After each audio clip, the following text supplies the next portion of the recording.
Hello aspirants, कैसे हो सब? तो स्वागत है अपने यूट्यूब चैनल। तो पिछली बार हमने देखा था 17, 18 और 19 के पूरा एनालिसिस देखा है। अगर आपने देखा नहीं रहेगा तो ये आई लिंक है, यहाँ पर आप देख सकते हो। आज से हम शुरुआत करेंगे 2020 के प्रीलिम्स की।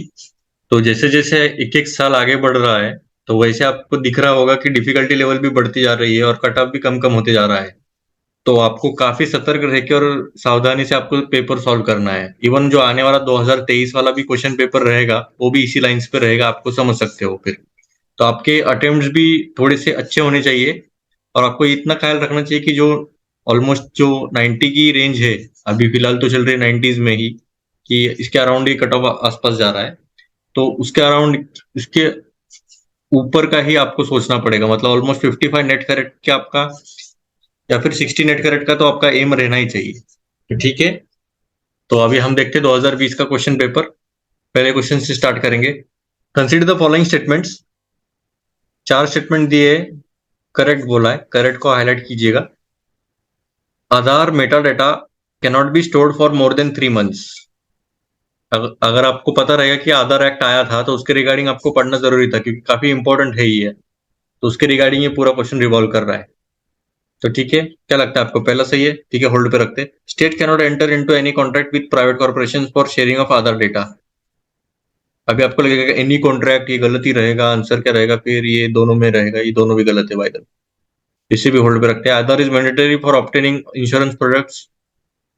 ये भी होल्ड पर रखते हैं, ये भी डिफिकल्ट जा रहा है कि एलिमिनेट करना। Other is mandatory for getting benefits funded out of the consolidated fund of India. अभी कंसोलिडेटेड फंड ऑफ इंडिया में से निकालना है तो फिर थोड़ा सा वैलिड रह सकता है कि वैलिड डॉक्यूमेंट लगना चाहिए, तो और मैंडेटरी भी हो सकता है, चांसेस ज्यादा इसके है राइट होने के। तो 4 तो सही लग रहा है। तो अभी ए और बी में आंसर रहेगा। अभी 1 2, 1 2, अभी ये दोनों में कौन सा सही लग रहा है? आपको क्या लगता है? मोर देन 3 मंथ्स, जैसे मैंने आपको पिछली बार भी बताया था कि जो नंबर्स वगैरह रहते हैं तो उसमें चांसेस ज्यादा होते हैं कि गलत होने के। तो फिर ये तो मैं गलत ही मानूंगा पहला। तो आंसर हो गया बी, 2 और 4। अभी देखिए, इसके रिगार्डिंग आपको नॉलेज रहना चाहिए, क्योंकि नॉलेज बेस्ड क्वेश्चन था ये। ऐसे हवा में तुक्केबाजी और ये लॉजिक के बेसिस पे आपको डिफिकल्ट जाएगा ये क्वेश्चन सॉल्व करना, इसलिए आपको थोड़ा सा नॉलेज रहना जरूरी है इसके रिगार्डिंग। अगर कुछ भी नॉलेज नहीं है, कुछ भी समझ में नहीं आ रहा, तो सीधी तरह स्किप कर सकते हो आप। ठीक है, सेकंड क्वेश्चन देखते हैं। Rajya Sabha has equal powers with Lok Sabha in. अभी राज्यसभा और लोकसभा के कौन से इसमें इक्वल पावर्स रहते हैं? तो the matter of creating all India services. क्या लगता है आपको? राज्यसभा, ये थोड़ा इजी है, पॉलिटिक्स की साइड में क्वेश्चन है, तो पहला तो नहीं पता है कि आपको ये राज्यसभा ही कर सकती है। तो राज्यसभा के पास ज्यादा पावर्स रहते हैं ऑल इंडिया सर्विस के रिगार्डिंग, तो ये तो गलत है। अमेंडिंग द कॉन्स्टिट्यूशन, ये सही आंसर है। क्योंकि अमेंड करते वक्त ना ही इसके पास ज्यादा पावर रहते हैं, ना ही इसके पास, तो इक्वली पावर्स रहते हैं। तो अमेंडिंग करते वक्त तो ये सही answer. Removal of the government नहीं। मेकिंग कट मोशंस, वो भी नहीं। और वैसे भी कट मोशन जो रहते हैं वो लोकसभा के पास है, राज्यसभा के पास नहीं है। मतलब लोकसभा के पास ज्यादा पावर है। रिमूवल ऑफ द गवर्नमेंट भी लोकसभा के पास है, और ये राज्यसभा के पास है। और आपको पता रहेगा कि राज्यसभा के पास 3 पावर्स है, कि कोई भी सब्जेक्ट अगर स्टेट लिस्ट से यूनियन लिस्ट में ट्रांसफर करना हो तो स्पेसिफिक पीरियड के लिए तो वो कर सकते हैं। फिर एक ऑल इंडिया सर्विसेज क्रिएट कर सकते हैं, या फिर इमरजेंसी भी वो लागू कर सकते हैं अगर लोकसभा एब्सेंट रहा या फिर डिसॉल्व रहा तो, लिमिटेड पीरियड के लिए, आर्टिकल 352। तो ये सब सारे थे राज्यसभा के special powers.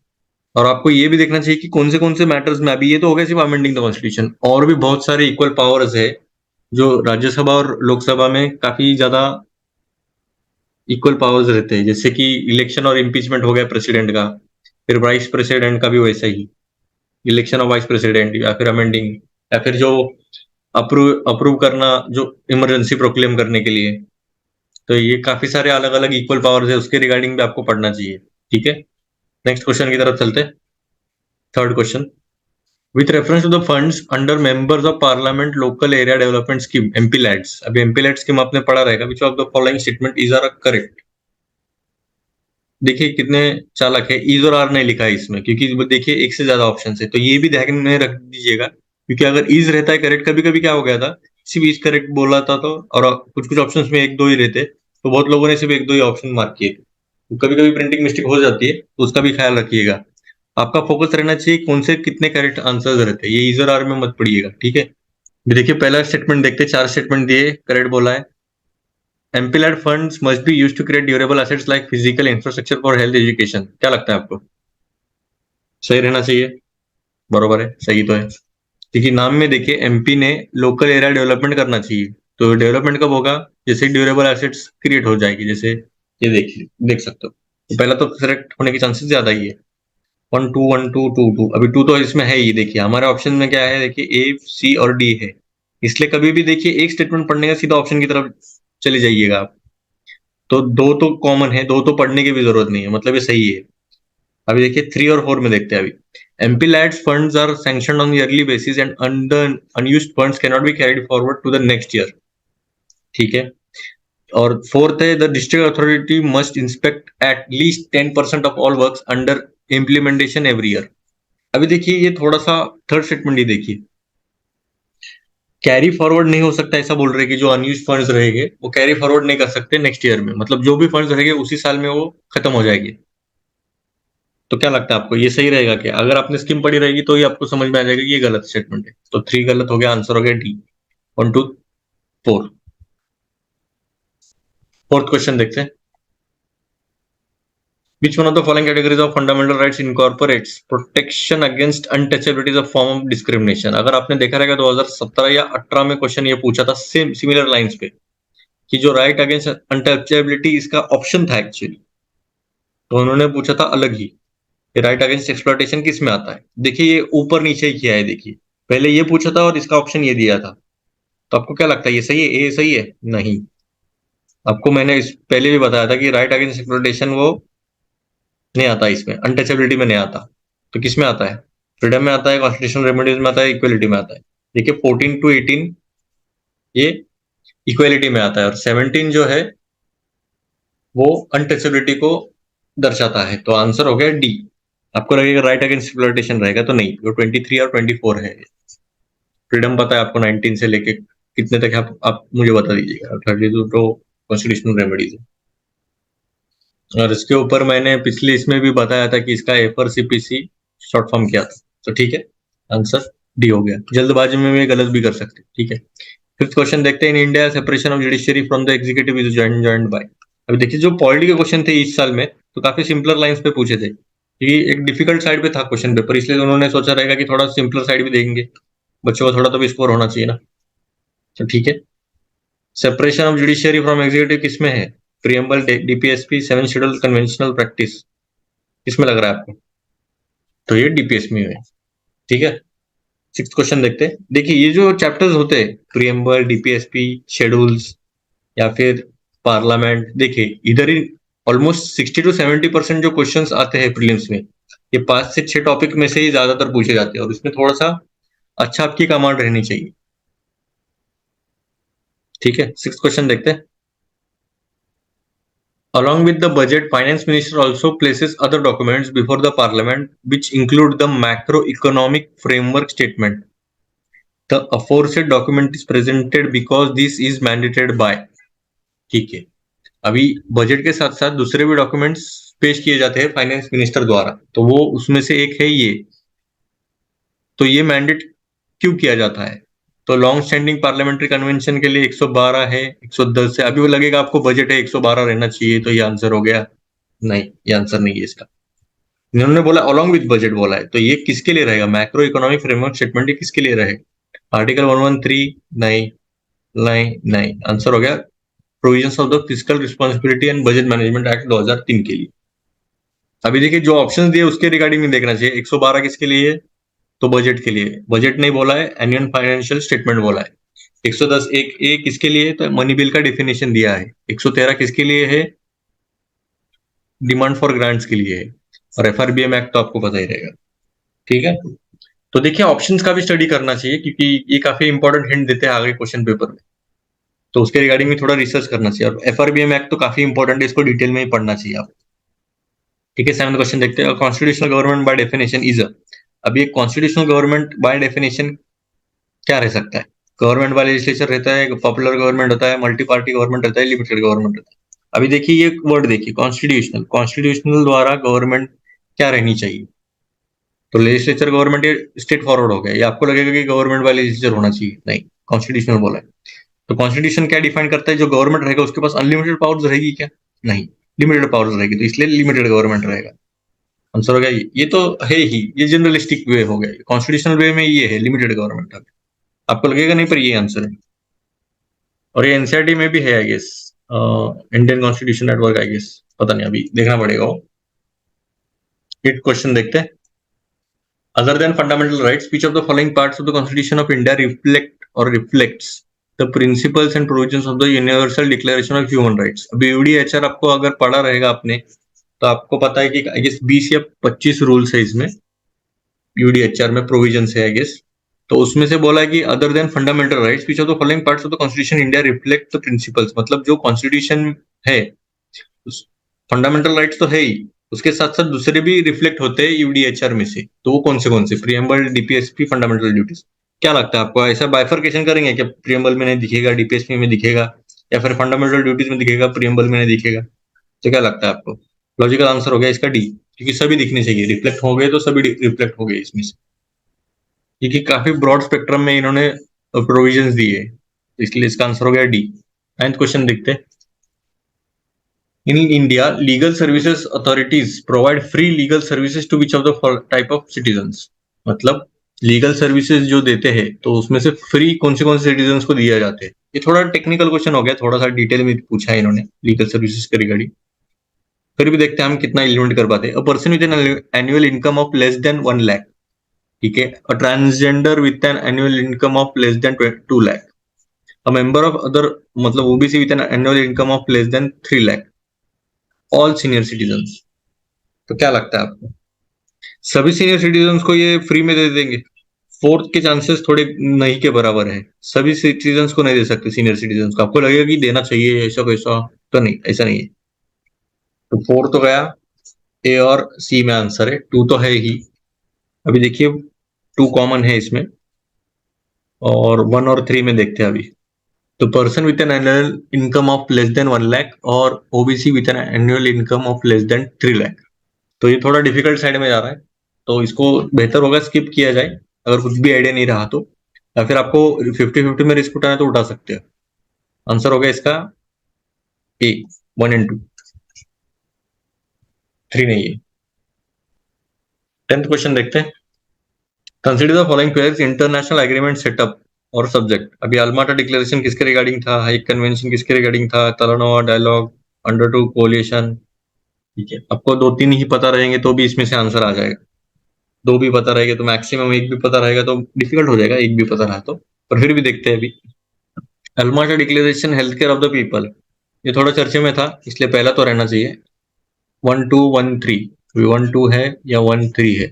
तलानोवा dialogue global climate change, ये भी चर्चे में था, इसलिए आंसर हो गया सी। 2 है कन्वेंशन बायोलॉजिकल और केमिकल वेपन्स के लिए नहीं था, किसके लिए था, वो आर्म कॉन्फ्लिक्ट के लिए था कुछ तो ये तो नहीं था, बायोलॉजिकल और केमिकल वेपन्स के लिए अलग है। और under to coalition child rights के लिए नहीं था, ये क्लाइमेट एक्शन के रिगार्डिंग था कुछ इसलिए 4 गलत हो गया और 2 भी गलत है, आंसर हो गया सी। 11th क्वेश्चन देखते हैं। अब parliamentary system of government is one in which. अभी पार्लियामेंट्री सिस्टम गवर्नमेंट किस में रहेगा, और ये देखिए पिछले प्रीवियस ईयर क्वेश्चन आपने देखे रहेंगे आई गेस 15 से, तो भी आपको इसका आंसर आ जाएगा आराम से, आके जाके आप सॉल्व कर लो। अब इसमें क्या रह सकता है, पार्लियामेंट्री सिस्टम ऑफ गवर्नमेंट क्या होनी चाहिए, तो all political parties in the parliament are represented in the government, ठीक है, नॉर्मल है। The government is responsible to the parliament and can be removed by it, ये थोड़ा स्पेसिफिक हो गया, अच्छी बात है। The government is elected by the people and can be removed by them, नहीं, पीपल नहीं रिमूव करते। The government is chosen by the parliament but can not be removed by it before completion of a fixed term, ऐसा भी नहीं है, इसके पहले भी उड़ा सकते। तो सी और डी तो नहीं है, ए और बी में आपको लगेगा, आंसर हो गया बी। 12th क्वेश्चन देखते हैं। Which part of the constitution of India declares the ideal of welfare state. अभी वेलफेयर स्टेट कौन से पार्ट में कॉन्स्टिट्यूशन के दर्शाता है, क्या लगता है आपको, इसका आंसर होगा डीपीएसपी, ज्यादा सोचिएगा मत, ठीक है, इसलिए डीपीएसपी कितना इंपॉर्टेंट है देख लीजिएगा। 13th क्वेश्चन देखते हैं। Consider the following statement. The constitution of India defines it's basic structure in terms of federalism, secularism, fundamental rights and democracy. ये क्वेश्चन में काफी ज्यादा कंफ्यूजन था, डिफाइन तो नहीं किया है, पर इन टर्म्स ऑफ बोला गया तो फिर रह भी सकता है, नहीं भी रह सकता है, ये थोड़ा ट्रिकी था क्वेश्चन। सेकंड स्टेटमेंट देखते हैं, constitution of India provides for judicial review to safeguard the citizens liberties and to preserve the ideals on which the constitution is based. तो ये तो सही होना चाहिए, सेकंड वाला तो सही होना चाहिए, ऐसा आपको लगेगा। पर इसका आंसर क्या है पता है आपको?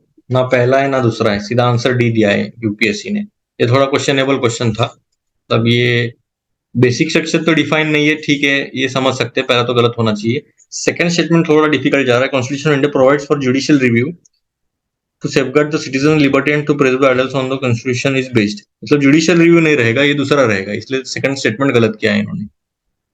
आपको लग सकता है फ्लो फ्लो में कि ये सही है, देखिए मुझे भी लग गया था अभी ये फ्लो फ्लो में सही रहना चाहिए, पर ये नहीं है, आंसर हो गया डी। ठीक है, 14 क्वेश्चन देखते हैं। One common agreement between Gandhism and Marxism is, अभी गांधीज्म और मार्क्सिज्म आपने थोड़ा बहुत आइडिया रहेगा कि मार्क्स किस पर है, और गांधीज्म तो पता ही रहेगा, मार्क्सिज्म अगर पता रहेगा कि क्या रह सकता है, इनके बीच में क्या कॉमन रह सकता है, कि final goal of stateless society रहेगा, क्लास स्ट्रगल रहेगा, अबोलिशन प्राइवेट प्रॉपर्टी रहेगा, इकोनॉमिक डिटर्मिनिज्म रहेगा, किसमें रहेगा, क्या लगता है आपको? तो इनका मेन एम तो यही था कि क्लासलेस और स्टेटलेस सोसाइटी होनी चाहिए, तो इसलिए आंसर हो गया ए। ठीक है, इसका इसके रिगार्डिंग आपको कुछ आइडिया रहेगा तो अभी आप कीजिएगा, वरना थोड़ा डिफिकल्ट जाएगा आपको मार्क करने में। आंसर हो गया ए। 15 क्वेश्चन देखते हैं। In the context of India which one of the following is the characteristic approach appropriate for bureaucracy, अभी ब्यूरोक्रेसी का मीनिंग पूछा है कि ब्यूरोक्रेट का क्या रह सकता है, अप्रोप्रिएट कैरेक्टरिस्टिक है, ठीक है, मीनिंग भी नहीं, कैरेक्टरिस्टिक क्या रहेगा। An agency for widening the scope of parliamentary democracy, ठीक है। An agency for strengthening the structure of federalism, ठीक है। An agency for facilitating political stability and economic strength, ये क्या, ठीक है, थोड़ा बहुत रह सकता है। An agency for the implementation of public policy, देखिए पब्लिक पॉलिसी का ही काम है ना, जो आईएएस ऑफिसर्स रहते हैं, तो उनके पास जो भी पॉलिसी आती है तो उसे इम्प्लीमेंटेशन करना ग्राउंड लेवल पे, वही इनका मेजर मकसद, तो मेजर अप्रोप्रिएट तो यही रहेगा, ये तो रहेंगे ही, पर मेजर काम तो यही है इनका। तो क्या लगता है आपको, क्या आंसर रहेगा? तो हो गया डी आंसर। 16 देखते हैं, preamble to the constitution of India is, अभी देखिए जो प्रियम्बल है वो क्या है, पार्ट ऑफ कॉन्स्टिट्यूशन है, आपको पहली बात तो पता चलनी कि ये पार्ट है या नहीं, तो पार्ट है क्या, है, पार्ट है, नॉट अ पार्ट बोला है, नहीं है, मतलब ये ए सी और डी में, but has no legal effect, ठीक है, ऑलमोस्ट सही है, नॉट अ पार्ट तो है, a part of the constitution has the same legal effect as any other part, नहीं ऐसा नहीं है, a part of the constitution but has no legal effect independently of other parts, देखिए same legal effect बोला इसलिए गलत हो गया, ये तो नॉट अ पार्ट बोला है, अभी part but has no legal effect और पार्ट है but has no legal effect independently of other parts, देखिए इसका ही एक्सटेंशन ये इसमें बोला है इन्होंने कि इंडिपेंडेंटली ऑफ अदर पार्ट से ऐड किया है इसमें, इस ऑप्शन में। तो आपको क्या लगता है इसमें दोनों में से क्या रहेगा, ए और डी में से? तो आंसर हो गया इसका D, independently of other parts, थोड़ा स्पेसिफिक होता है और अच्छा भी दर्शाता है, ये थोड़ा वेग स्टेटमेंट हो सकता है, इसमें कुछ भी इंटरप्रिटेशन करने आ सकते हैं, तो ठीक है, आंसर हो गया डी। 17 क्वेश्चन देखते हैं, गोल्ड ट्रांच या फिर reserve tranche refers to, B क्या है, रिजर्व ट्रांच क्या है, World Bank, central bank, WTO, IMF, देखिए नाम में आपको समझ में आ गया रहेगा, इसका आईएमएफ का credit system granted by IMF to its members. तो ये क्या रहता है रिजर्व ट्रांच, तो एक कंपोनेंट रहता है, हर एक मेंबर कंट्री का कोटा रहता है आईएमएफ की तरफ, तो कोई भी मेंबर कंट्री रहेगा तो जो भी टोटल कोटा रहेगा उसमें से समझो 25% उसको देना रहेगा एक फॉरेन करेंसी या फिर गोल्ड में, तो उसे कहते हैं रिजर्व ट्रांच या फिर गोल्ड ट्रांच, ठीक है। और जो रिमेनिंग 75% रहेगा वो डोमेस्टिक करेंसी या फिर क्रेडिट ट्रांच इसे कहा जाता है, मतलब 75% डोमेस्टिक करेंसी में, 25% गोल्ड या फिर फॉरेन करेंसी में, तो उसे कहते हैं रिजर्व ट्रांच, तो यह आईएमएफ की तरफ रहता है, ठीक है। 18 क्वेश्चन देखते हैं, with reference to the provisions contained in part 4 of the constitution of India, which of the following statement is are correct, ठीक है, पार्ट 4 क्या है आपको पता है, क्या लगता है? ठीक है, they shall be enforceable by courts, पहला तो गलत, पार्ट 4 किसके रिगार्डिंग है मुझे कमेंट सेक्शन में बता दीजिएगा, पहला तो गलत है, आंसर 2 और मतलब बी और डी में, they shall not be enforceable by any court, ठीक है, तो सही है, तो इसे पढ़ने की जरूरत नहीं थी। The principle laid down in this part are to influence the making of laws by the state, क्या लगता है आपको, सही तो है, आंसर हो गया डी। क्या लगता है आपको, डीपीएसपी रहेगा क्या, क्या फंडामेंटल राइट्स है पार्ट 4, बता दीजिएगा कमेंट सेक्शन में। 19th क्वेश्चन देखते हैं, consider the following statements, according to the constitution of India a person who is eligible to vote can be made a minister in the state for 6 months even if he और she is not a member of the legislature of that state, ये थोड़ा weird statement है, मतलब एक person जो eligible है vote के लिए उसे मिनिस्टर बनाया जा सकता है एक स्टेट में 6 महीने के लिए, अगर वो मेंबर नहीं रहा लेजिस्लेचर का भी। तो इस पर काफी ज्यादा चर्चा हो रही थी कि minister in a state for 6 months, he और शी, मतलब 6 महीने के लिए इसे बनाया जा सकता है, ऐसा इसका कहना है।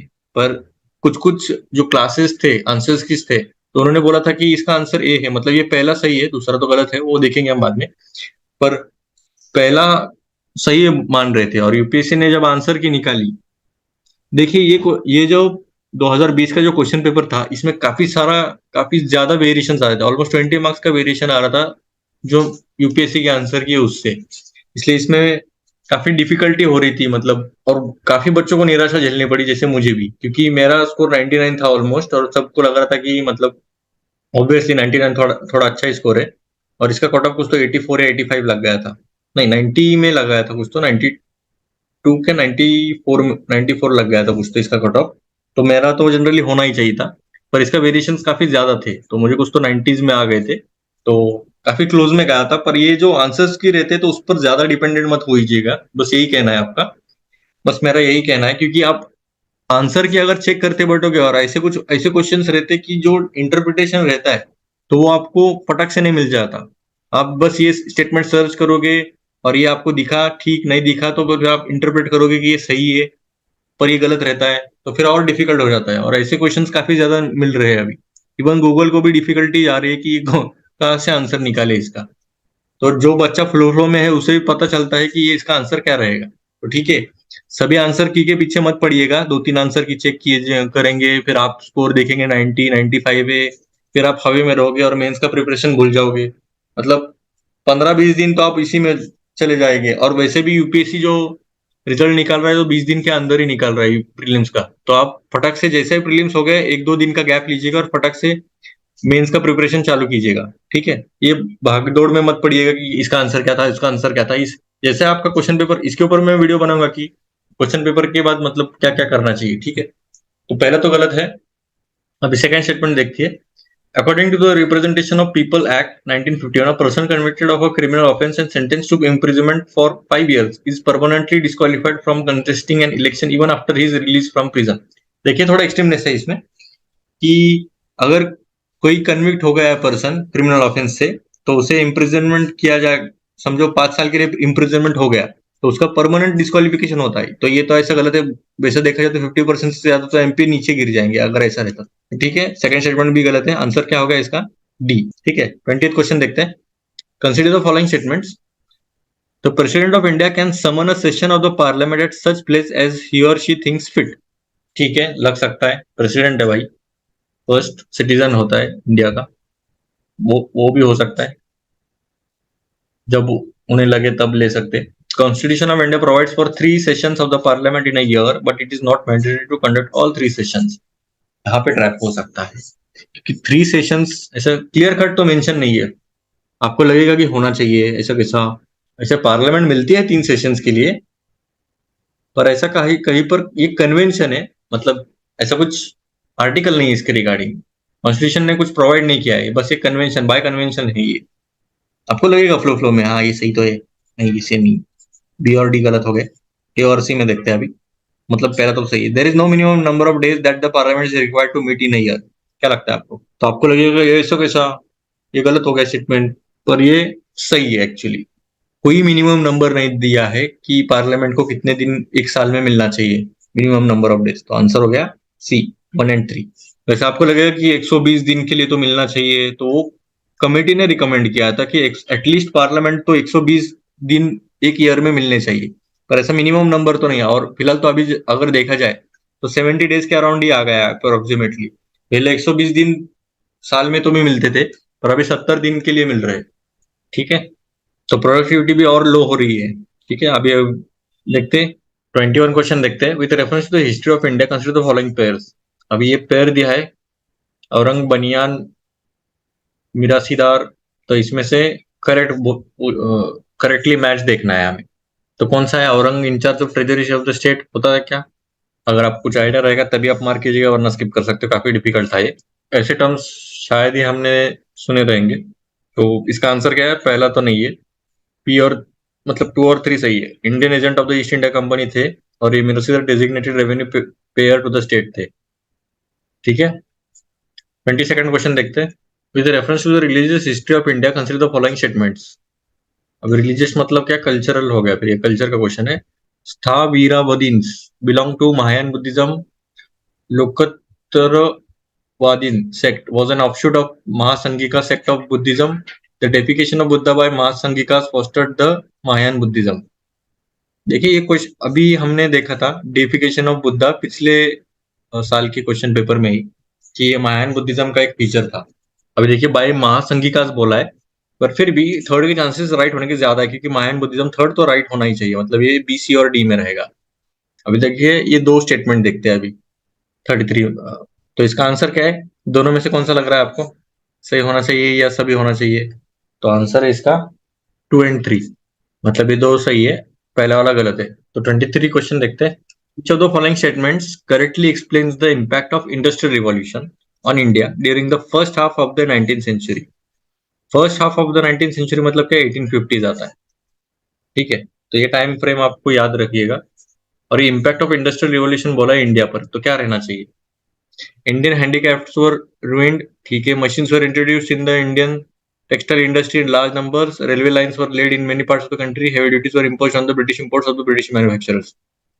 तो कौन सा लगता है आपको, कौन सा सही रहेगा इसमें से? तो जैसे मैंने आपको पहले भी बताया था कि जो इंडियन हैंडीक्राफ्ट है वो सबसे ज्यादा रुइन हो गई थी, क्योंकि मशीनरी आ गई थी। तो इसकी वजह से जो इनका जो प्राइस लेवल्स था वो कम्पीट नहीं कर सकते मशीन के प्राइस लेवल पे। देखिए अब अगर आपने अभी भी देखा जाए तो जो हैंडमेड क्राफ्ट्स रहते हैं वो काफी ज्यादा महंगे रहते हैं as compared to machinery crafts. तो इसकी वजह से इंडियन हैंडीक्राफ्ट्स वर रूइंड, ये आंसर था इसका ए। लार्ज नंबर्स में तो नहीं थे, काफी कम नंबर्स में आ गए थे मशीन्स। तो रेलवे लाइंस तो 1860 सॉरी 1853, पर फिर भी उसमें ज्यादा लाइन्स तो नहीं थे, बस एक लाइन ही बनाई थी। तो सी तो नहीं है, हेवी ड्यूटीज का संबंध नहीं आता। और इंपोर्ट्स पे नहीं थे, ये एक्सपोर्ट्स के थे, वो भी किसके, इंडियन टेक्सटाइल्स के। तो ब्रिटिश मैन्युफैक्चरर्स पे इंपोर्ट क्यों लगाएंगे, ये तो नहीं हो सकता, तो अपोजिट बात होगी। ठीक है, 24 क्वेश्चन देखते हैं। Consider the following events in the history of India. ठीक है, क्रोनोलॉजिकल ऑर्डर में लगाना है ये सब इवेंट्स है। Rise of Pratiharas under king Bhoja, Pallava power, Chola power, Gopala, मतलब पाला डायनेस्टी। तो ये थोड़ा सा आपको अगर टाइमलाइन पता है तभी आप मार्क कीजिएगा, वरना स्किप कर सकते हैं ऐसे क्वेश्चन। तो पल्लवा डायनेस्टी जो थी अंडर महेंद्र वर्मन वन, तो वो 571 से लेके 630 सीई तक थी। पाला डायनेस्टी थी वो 750 से 770 तक थी गोपाला के अंडर। बाद में भोज जो थे, किंग भोज 840 से लेके 851 तक थे। और जो चोला एम्पायर था विजयला, मतलब परंतका वन जो रहेंगे, वो 907 से 953 तक थे। तो कैसा आंसर हो गया फिर 2413।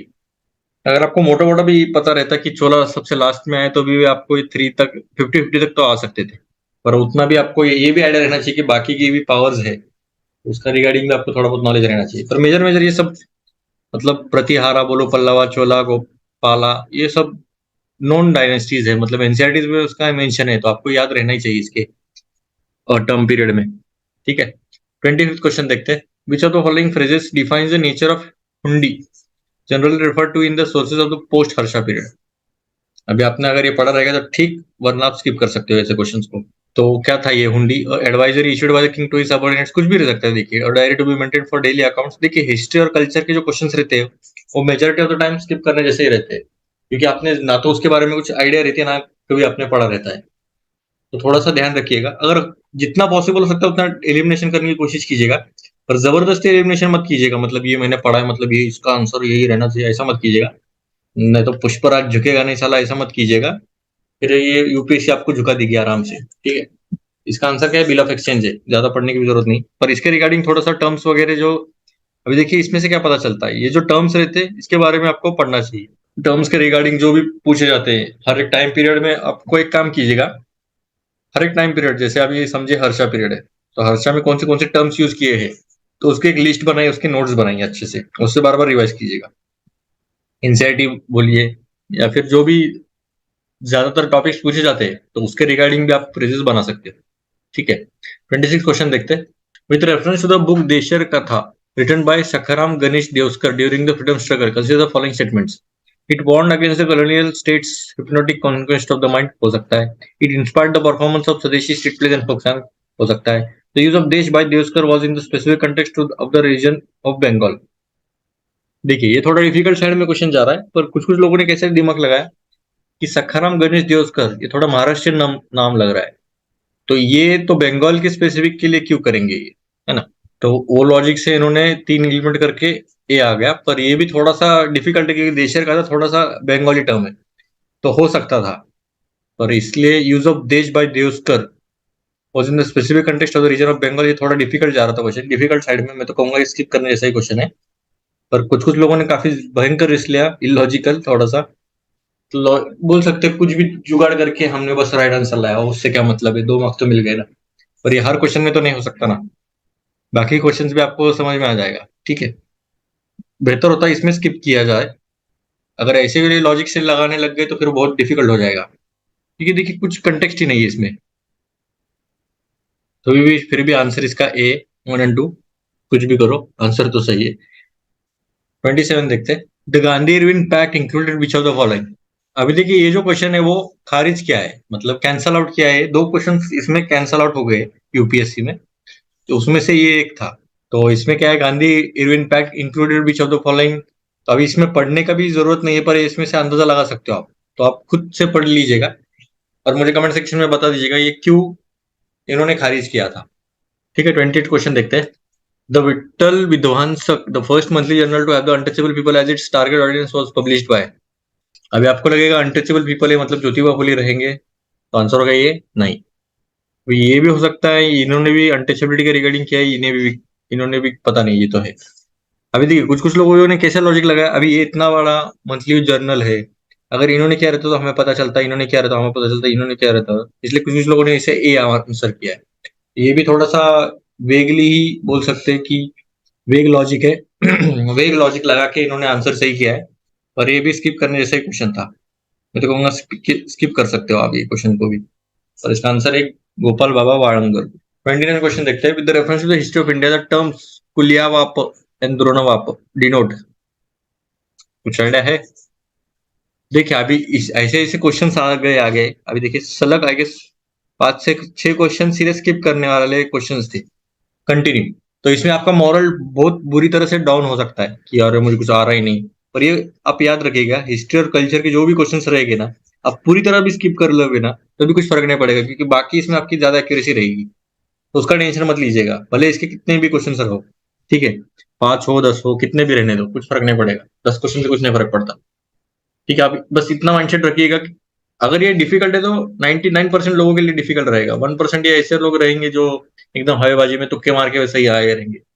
ठीक है, तो उसका टेंशन मत लीजिएगा। विद रेफरेंस ये कुल व्यापार और दोनों व्यापार किसमें है, तो लैंड है, कॉइन है, अर्बन लैंड है, रिलीजियस रिचुअल है, किसमें है, तो ये मेजरमेंट ऑफ लैंड है। तो ये कौन से टाइम पीरियड के रिगार्डिंग था, ये तो गुप्ता एरा में। यहाँ पे गुप्ता एरा में आपने अगर अच्छे से पढ़ा रहेगा तो ठीक है, मतलब इतना भी डिटेलिंग मुझे नहीं लगता एनसीईआरटी में इसका भी कुछ जिक्र हुआ है, पर ठीक है। 30th क्वेश्चन देखते हैं। Who among the following rulers advised his subjects through this inscription। ठीक है, ये इंस्क्रिप्शन दिया है तो किसके रिगार्ड किसका है ये। Whoever praises his religious sect or blames other sects out of excessive devotion to his own sect, with the glorifying his own sect, he rather injures his own sect very severely।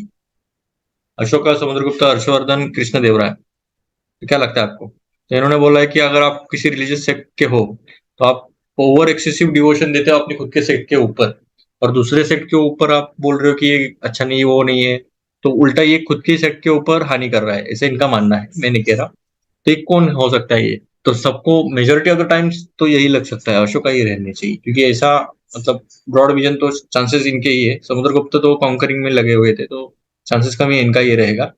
Harshvardhan भी अगर रहते तो हमें पता चल जाता, तो ए और डी में लग रहा चाहिए, पर फिर भी मैं कहूंगा अशोका थोड़ा ज्यादा प्रेफर्ड रहेगा आज। ये थोड़ा फिजिबल था क्वेश्चन, मतलब सॉल्व करने जैसा था, फिर भी आपको अगर कुछ आइडिया रही तो ठीक, वरना स्किप कर सकते हैं ये भी कुछ। 31 देखते हैं। With reference to cultural history of India which one of the following is the correct description of the term Paramitas. थोड़ा सुना हुआ टर्म लग रहा है क्या आपको, तो क्या रहेगा, अर्लीस्ट धर्मसूत्र टेक्स्ट है क्या, written in aphoristic sutra style, philosophical school that did not accept the authority of Vedas, perfection, Bodhisattva, powerful merchant guilds of early south डेवल साउथ इंडिया। परमिताज किसमें रह सकता है, नो आइडिया, स्किप। आंसर क्या है इसका, perfection whose attainment led to the bodhisattva path. ठीक है, सी आंसर इसका। 32 देखते हैं। In the context of Indian history the Rakhmabai case of 1884 revolve around women's right to gain education, age of consent, restitution of conjugal rights. कुछ idea है इसके regarding? नहीं, skip कर सकते हो। तो इसका आंसर है 2 और 3। Women's right to gain education लग सकता है यहाँ पे, पर ये उल्टा यही नहीं है। ठीक है, 33 क्वेश्चन देखते हैं। Indigo cultivation in India decline by the beginning of 20th century because of. तो क्यों डिक्लाइन हुआ 20th सेंचुरी में स्टार्टिंग के फेज में? Presence resistance to the oppressive conduct of planters, unprofitability, national leaders opposition to cultivation of indigo, government control over the planters. किसमें रहेगा? किसकी वजह से ये नीचे हुआ था, मतलब डिक्लाइन हो गया था इंडिगो कल्टीवेशन का? तो आपको पता रहेगा कि जो चाइना वगैरह है, तो उन्होंने भी इंडिगो कल्टीवेशन स्टार्ट किया था और उधर काफी ज्यादा हद तक डिमांड भी उनकी जो थी वो कम हो गई थी, मतलब इंडिया से। तो इसकी वजह से इंडिया से जो इंडिगो कल्टीवेशन था वो काफी हद तक अनप्रॉफिटेबल होने लग गया था। इसलिए अनप्रॉफिटेबिलिटी उसका मेजर फैक्टर था वर्ल्ड मार्केट में, क्योंकि नए इन्वेंशन आने लग गए थे, उसके रिप्लेस करने लग गए थे इंडिगो कल्टीवेशन को। इसलिए आंसर हो गया बी। 34th क्वेश्चन देखते हैं। Wellesley establish the fort William college eight Calcutta. ये स्पेक्ट्रम में है, क्लियर कट मेंशन है ये किसके लिए बनाया था।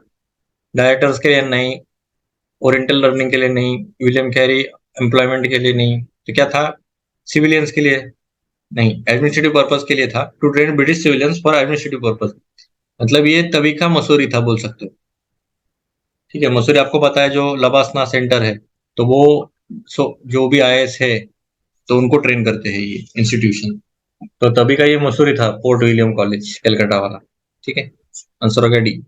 35 देखते हैं। With reference to the history of India, Ulgulan और the great tumult is the description of the which of the following events.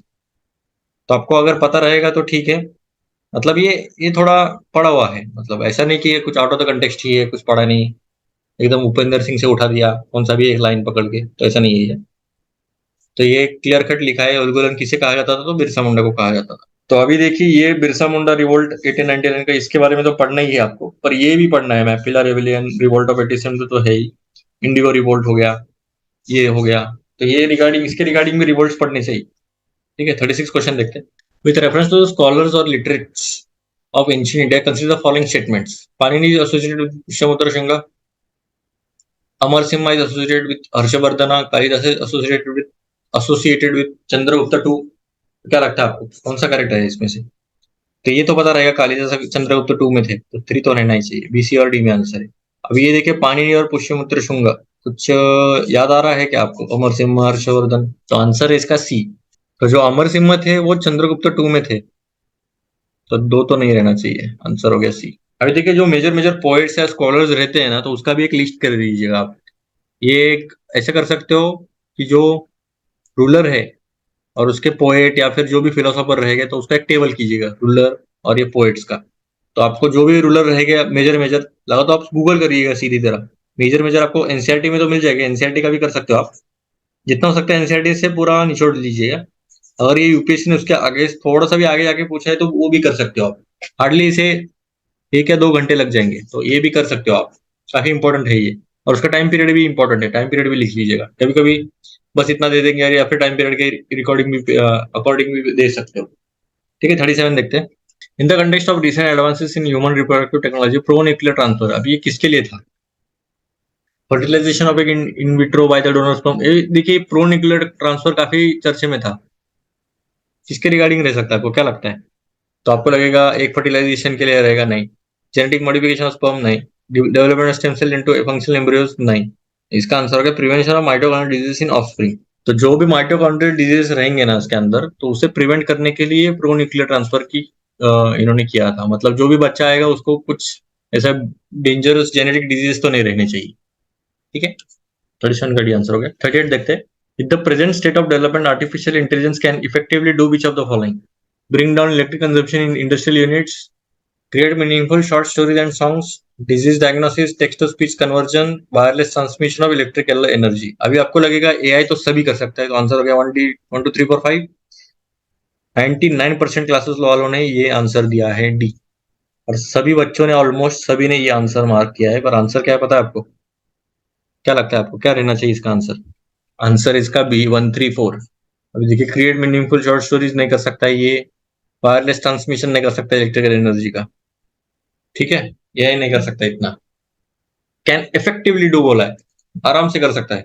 थोड़ा क्वेश्चनेबल था। सेकंड तो होना चाहिए मेरे हिसाब से, क्योंकि मीनिंगफुल शॉर्ट स्टोरीज कर सकता है। अभी का जो चैट जीपीटी देखा जाए तो कर सकता है। मेरे को लगता है चैट जीपीटी के पहले का तो ये क्वेश्चन है, मतलब 2020 का है, तो हम समझ सकते हैं कि शॉर्ट स्टोरीज तो नहीं कर सकते।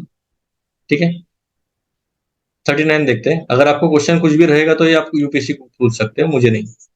ठीक है, ये यूपीएससी का आंसर किया, मैंने नहीं निकाला ये। ठीक है, 39 क्वेश्चन देखते हैं। With reference to visible light communication technology which of the following statement are correct. तो इसमें से करेक्ट बोला है, चार स्टेटमेंट दिए। PLC uses electromagnetic spectrum wavelength 375 to 780 हो सकता है। VLC is known as long range optical wireless communication हो सकता है। VLC can transmit large amount of data faster than Bluetooth हो सकता है। VLC has no electromagnetic interference, ये आपको लगा रहेगा ये गलत है, आंसर हो गया ये। नहीं, ये भी है एक्चुअली। इलेक्ट्रोमैग्नेटिक इंटरफेरेंस नहीं होता है इसका, क्योंकि विजिबल लाइट है, शॉर्ट रेंज के लिए है। अभी देखिए, शॉर्ट रेंज के लिए विजिबल लाइट है, मतलब शॉर्ट रेंज के लिए, मतलब long range optical wireless communication नहीं है। तो टू नहीं है, टू आंसर नहीं है, आंसर हो गया सी। अगर आपको वीएलसी पता रहेगा तो ठीक है, आपको वीएलसी प्लेयर पता रहेगा, पर वो अलग है, ये टेक्नोलॉजी अलग है। ठीक है, 40th क्वेश्चन देखते हैं। फेवरेट क्वेश्चन है सभी का, ब्लॉकचेन टेक्नोलॉजी पर पूछा गया है। अभी देखिए, पिछले साल ही इन्होंने ब्लॉकचेन टेक्नोलॉजी पर एक मैच द फॉलोइंग बोला था, आपको याद रहेगा क्या? ठीक है, क्रिप्टो करेंसी वगैरह का मैच द फॉलोइंग था। अगर आपने 2019 का क्वेश्चन पेपर नहीं रहा तो ये देख सकते हो, आई लिंक है यहाँ पर। It is a public ledger that everyone can inspect but which no single user controls. ठीक है, the structure and design of blockchain is such that all the data in it are about crypto currency only. ये क्या बात हुई? सिर्फ crypto currency में रहेगा? तेरे आपको क्या लगता है सिर्फ क्रिप्टो करेंसी में रहेगा डाटा इतना बड़ा? ना, ए और डी में आंसर रहेगा। ये तो सही है, मतलब पहला तो सही है, ऑब्वियस है। Application that depend on basic features of blockchain can be develop without anybody's permission. सही है, क्योंकि देखिए किसी की परमिशन की जरूरत नहीं है, अपने आप ही चलते रहता है, बना भी सकते हैं। भले क्रिप्टो करेंसी आपको लगा रहेगा कि वो रेगुलेटेड है, उसका परमिशन लगती है, उसका टेक्निकल अप्रूव सेंट्रल अथॉरिटी रहते हैं उनका, पर जो वेरियस एप्लीकेशन जो है इसके ऊपर, एप्लीकेशन ये जो टेक्नोलॉजी पर है, तो वो बना सकते हो किसी के परमिशन के बगैर। मतलब ऐसा कॉपीराइट नहीं की हमारा टेक्नोलॉजी हम कैसे बना सकते हैं, ठीक है, 40 डी आंसर। 41 देखते हैं। With reference to carbon nanotubes consider the following statements. ठीक है, कार्बन नैनो ट्यूब्स के बारे में बोला है। ये भी थोड़ा इंटरेस्टिंग है, इसमें भी काफी सारे जो आंसर की है बाकी के क्लासेस वालों के कितने गलत हुए देखिए, आप काउंट करते जाइए ये कितने गलत हो गए। ये भी गलत मार्क किया है क्लासेस वालों ने। कार्बन नैनो ट्यूब्स के बारे में देखते हैं हम। They can be used as a carrier of drugs and antigens in the human body. सही है, 1 ACD होना चाहिए आंसर इसका, तो 2 तो गया। They can be made into artificial blood capillaries for an injured part of human body. इसे hold पे रखते हैं, पता नहीं, हो सकता है। They can be used in biochemical sensors। ये सही है, 3 तो होना चाहिए, मतलब पहला गया, दूसरा गया। सी और डी में 2 पर है सवाल पूरा, मतलब 3 और 4 तो है ही। They can be made into artificial blood capillaries for an injured part of human body। सुनने में तो सही लग रहा है, पर ये यूपीएससी ने गलत माना है, आंसर इसका सी है। अभी किस कंटेक्स्ट में बताया आप मुझे कमेंट सेक्शन में बता दीजिएगा क्यों गलत किया है इन्होंने। ये थोड़ा टेक्निकल नॉलेज लग रहा है इसे, शायद कार्बन नैनो ट्यूब्स की रिगार्डिंग, तो आप मुझे बता दीजिएगा। ठीक है, 42 देखते question. Consider the following activities, spraying pesticides on a crop field. ठीक है, inspecting the craters of active volcano, collecting breath samples from spouting wells for DNA analysis. At present level of technology, which of the about activities can be successfully carried out by using drones? अभी drone का use करते हैं, हम सब कर सकते हैं क्या? क्या लगता है आपको? तो आपको लगेगा ये कैसे करेंगे, ये कैसे, सभी कर सकते। ठीक है, टेंशन मत लीजिए ज्यादा भी इतना डिटेल। देखिए अभी ये क्वेश्चन ने आपको डरा दिया, आप इसमें बहुत ध्यान लगाओगे, इसमें हो सकता है क्या, इसमें हो सकता है क्या, तो ये क्वेश्चन, यही ये पूरा खेल है ये पूरा माइंडसेट का खेल है, का माइंडसेट पूरा हिल जाना चाहिए। ये क्वेश्चन पेपर आपको, अगर किसी को टॉर्चर करना है तो यूपीएससी का क्वेश्चन पेपर दे दीजिएगा उसे और बोलिएगा सॉल्व करिएगा, मतलब जो प्रिपेयर कर रहा है उसके लिए ये क्वेश्चन पेपर काफी सही है, क्योंकि अगर आंसर की और जो ओरिजिनल आंसर की है उसमें काफी ज्यादा फर्क है। ठीक है, ये आंसर सही है, पर 42 डी। 43 क्वेश्चन देखते हैं। The experiment will employ a trio of spacecraft flying in formation in the shape of an equilateral triangle that has sides 1 million kilometers along with laser shining between the craft. The experiment in question refers to। अभी देखिए पूरा experiment बताया कि एक experiment है, तो वो क्या है? तो वोयेजर 2 है क्या? वोयेजर 2 तो काफी दूर गया था, ऐसा ट्रायंगल विंगल तो करते नहीं बेटे, तो पहला तो नहीं है। न्यू हॉराइजन भी लंबा गया था, नहीं है। लीसा पाथ फाइंडर और इवॉल्व लीसा दोनों में रहेगा। लीसा पाथ फाइंडर भी नहीं है, इवॉल्व लीसा है। ठीक है, ई लीसा। तो ये पूरा जो है ये एक्सपेरिमेंट बताया, ये इवॉल्व लीसा का है। ठीक है, साइंस एंड टेक का थोड़ा सा ध्यान रखिएगा, काफी अच्छे और सिंपल क्वेश्चन रहते तो इसमें हाथ के मार्क्स मिल सकते हैं हमें। 44 क्वेश्चन देखते हैं। Consider the following statements, genetic changes can be introduced in the cells that produce eggs और स्पर्म्स ऑफ प्रोस्पेक्टिव पेरेंट। ठीक है। A person genome can be edited before birth at the early embryonic stage. ठीक है। Human induced pluripotent stem cells can be injected into the embryo of a P. ठीक है। सभी लग रहा है ना? तो आंसर क्या हो गया इसका? सभी तो है, सही तो है। देखिए, आप ध्यान से पढ़ लीजिएगा स्टेटमेंट्स को। ऐसा कुछ वियर्डनेस नहीं है, ना ही ऐसा स्पेसिफिक स्पेसिफिकेशन दिया है कि भाई इतना इतना ऐसा ऐसे ऐसे होना चाहिए, तो ऐसा भी नहीं। ठीक है। 45th क्वेश्चन देखते हैं। What is the importance of using pneumococcal conjugate vaccine PCV in India? अच्छा ठीक है, ये कुछ तो निमोनिया मतलब लंग्स के रिगार्डिंग कुछ ना कुछ तो रहेगा ही। अभी देखिए थर्ड स्टेटमेंट देखिए, these vaccine have no side effects and cause no allergic reaction. क्या लगता है आपको, ऐसा हो सकता है क्या? सी गलत, ए और टू। ये तो पहला सही है, दो ही देखेंगे अभी। द डिपेंडेंस, आपकी अगर अच्छी प्रैक्टिस हो गई ना, तो आपको सीधा वो स्टेटमेंट दिख जाएगा जो गलत होगा, डायरेक्ट दिख जाता है। पर्सनल एक्सपीरियंस से बता रहा हूँ।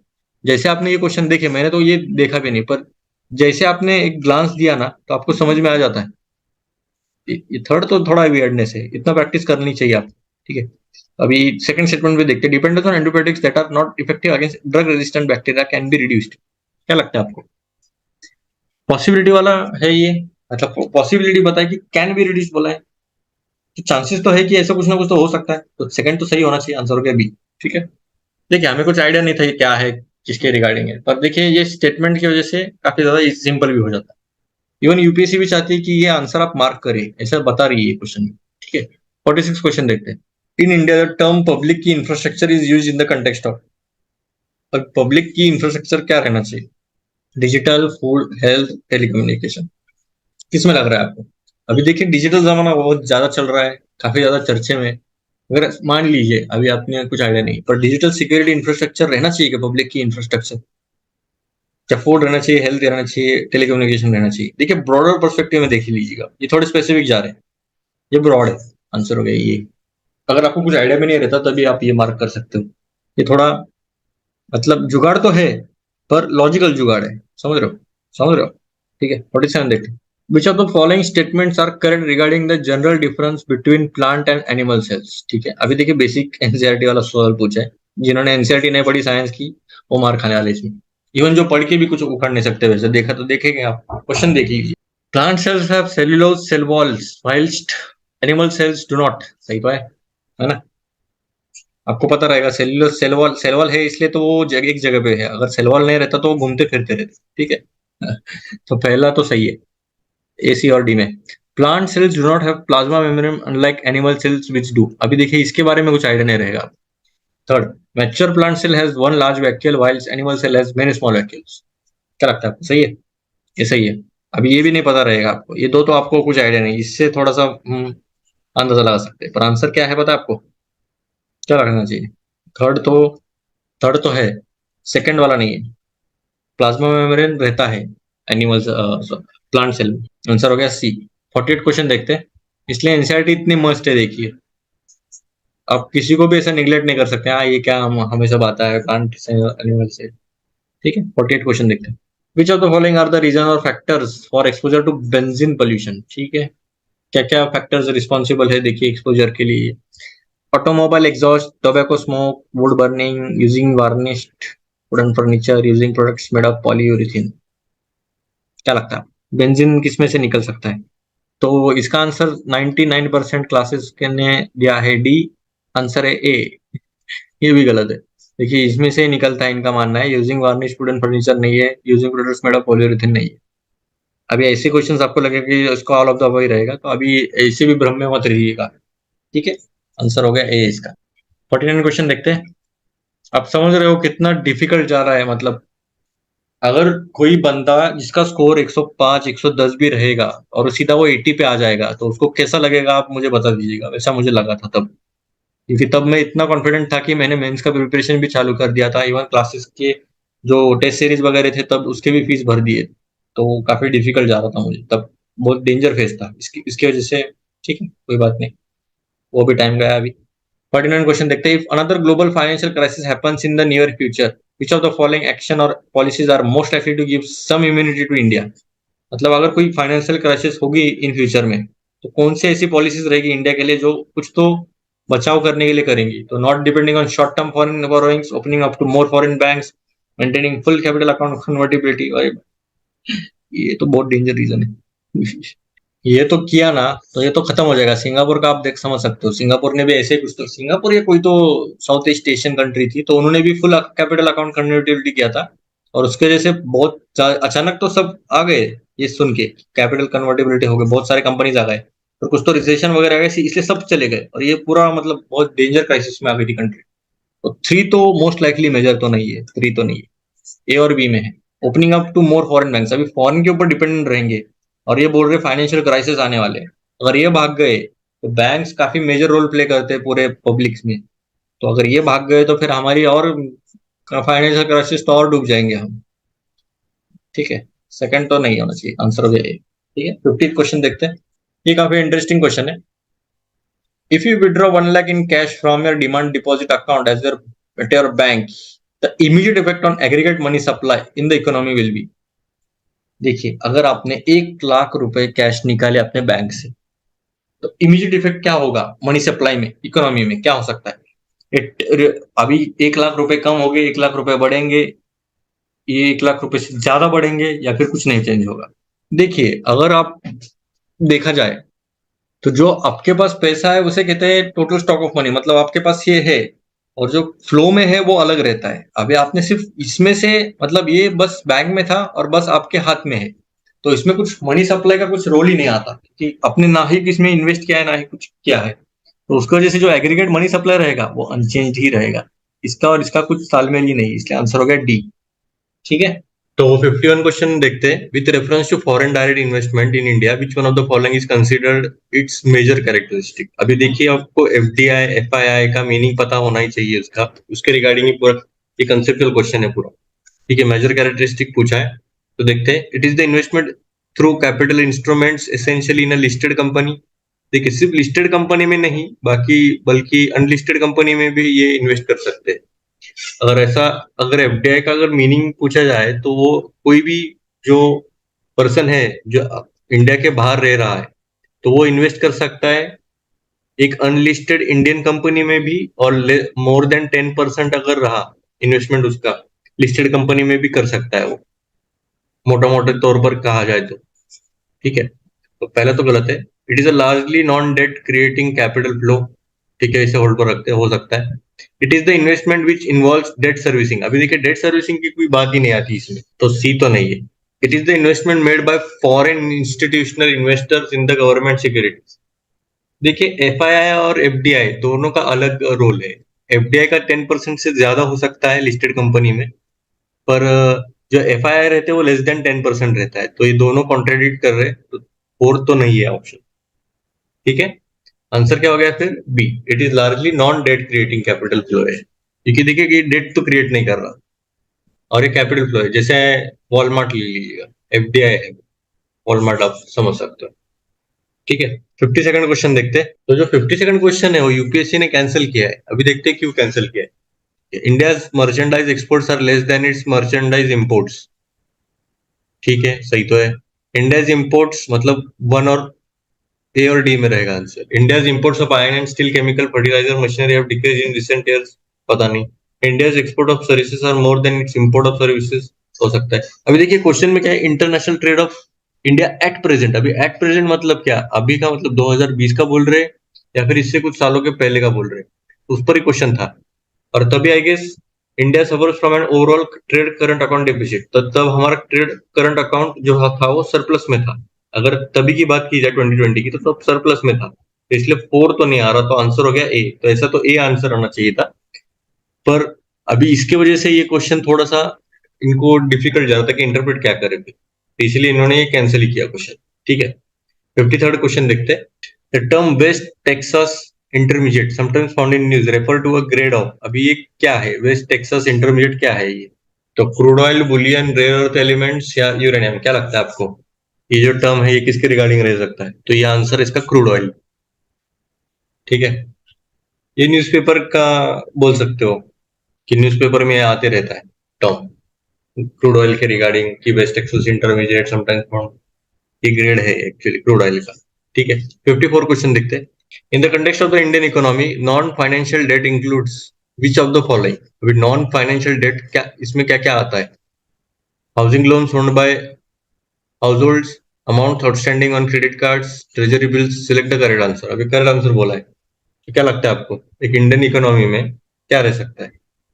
तो नॉन फाइनेंशियल डेट का पहले तो मीनिंग देखते हैं हम। पहली बात तो नॉन फाइनेंशियल मतलब क्या? तो जो एक क्रेडिट इंस्ट्रूमेंट रहता है जो इशू किया जाता है गवर्नमेंट एंटिटीज से या फिर हाउस होल्ड से या तो बिजनेस वालों ने, तो वो इंक्लूड नहीं किया जाता फाइनेंशियल सेक्टर में, तो इसे कहते हैं नॉन फाइनेंशियल डेट। जैसे कि क्या हो गया, इंडस्ट्रियल लोन्स हो गया, ट्रेजरी बिल्स हो गए, क्रेडिट कार्ड के बैलेंसेस हो गए। बस ऑलमोस्ट सेम ही रहता है फाइनेंशियल डेट के रिगार्डिंग, पर जो इश्योर रहता है वो नॉन फाइनेंशियल रहता है, बस इतना ही फर्क है। तो क्या क्या हो गया इसमें फिर? हाउसिंग लोन्स आता है क्या? आता है। Amount outstanding on credit cards आता है, ट्रेजरी बिल्स भी आता है। आंसर हो गया डी। 1 2 3 आंसर हो गया इसका। ठीक है, 55 देखते हैं। In India why are some nuclear reactors kept under IEAE safeguards while others are not. मतलब आईई सेफगार्ड्स में कुछ कुछ रखे और बाकी क्यों नहीं रखे? क्यों? तो some use uranium and other use thorium. ये रह सकता है क्या? नहीं। Some use imported uranium and other use domestic supplies. ठीक है। Some are operated by foreign enterprises and others are operated by domestic enterprises. नहीं। Some are state owned and others private. नहीं। क्या लगता है आपको आंसर क्या रहना चाहिए इसका? तो ये रीजन है कि कुछ लोग इंपोर्टेड यूरेनियम यूज करते हैं, बाकी डोमेस्टिक सप्लाई से यूज करते हैं, इसलिए ये कुछ कुछ ही आईए सेफगार्ड्स में रखे हुए, कुछ कुछ न्यूक्लियर रिएक्टर। ठीक है, तो 56 क्वेश्चन देखते हैं। With reference to trade related investment measure streams which of the following statement is are correct. तो करेक्ट पूछा है। Quantitative restrictions on imports by foreign investors are prohibited. ठीक है, हो सकता है। They apply to investment measures related to trade in both goods and services. ठीक है। They are not concerned with the regulation of foreign investment. क्या लगता है आपको? तो देखिए, जो ट्रेड रिलेटेड इन्वेस्टमेंट मेजर्स है तो वो सिर्फ गुड्स में आते हैं, सर्विसेज में नहीं आते। तो सेकंड स्टेटमेंट गलत, आंसर हो गया सी। तो ये दोनों तो सही है। आपको लगेगा कि they are not concerned with regulation of foreign investment, तो ये गलत हो गया, तो ऐसा नहीं है। तो ये सही आंसर है सी। ठीक है, 57 देखते हैं। If the RBI decides to adopt an expansionist monetary policy which of the following would it not do. अभी देखिए, एक्सपांशन मतलब क्या? मनी सप्लाई बढ़ाना है। तो इसमें से ऐसा क्या करेगी जो इससे विपरीत होगा? इनको एक्सपांशनिस्ट पॉलिसी अडॉप्ट करनी है, पर ये क्या नहीं करेंगे इसके लिए, तो वो बोलना है। तो पहले तो हम देखेंगे क्या करना चाहिए एक्सपांशनिस्ट पॉलिसी में। तो cut the bank rate and repo rate, सही है, ये तो एक्सपांशनिस्ट में करना चाहिए, तो इसमें तो नहीं कर सकते, तो इसलिए 3 तो नहीं रहेगा। बस हमें एक थोड़ा सा, अभी देखिए इसमें नॉट डू बोला है तो थोड़ा कंफ्यूजन हो सकता है कि एक्सपांशनिस्ट है, मतलब इन शॉर्ट ये एक्सपांशन के बजाय कॉन्ट्रेक्शन करना है हमें। तो कॉन्ट्रेक्शन करने के लिए ये करेंगे क्या? नहीं। Increase the marginal standing facility, हाँ ये करेंगे, तो 2 तो है ही वैसे भी। Cut the optimise statutory liquidity ratio, नहीं।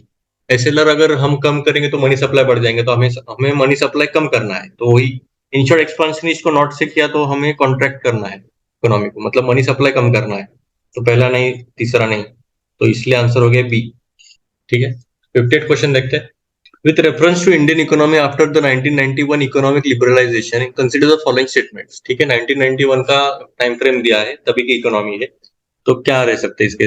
Worker productivity, rupees per worker at 2004-5 prices, increase in urban areas while it is decrease in rural areas, पता नहीं। तो percentage share of rural areas in the workforce steadily increased, हो सकता है, नहीं भी हो सकता है।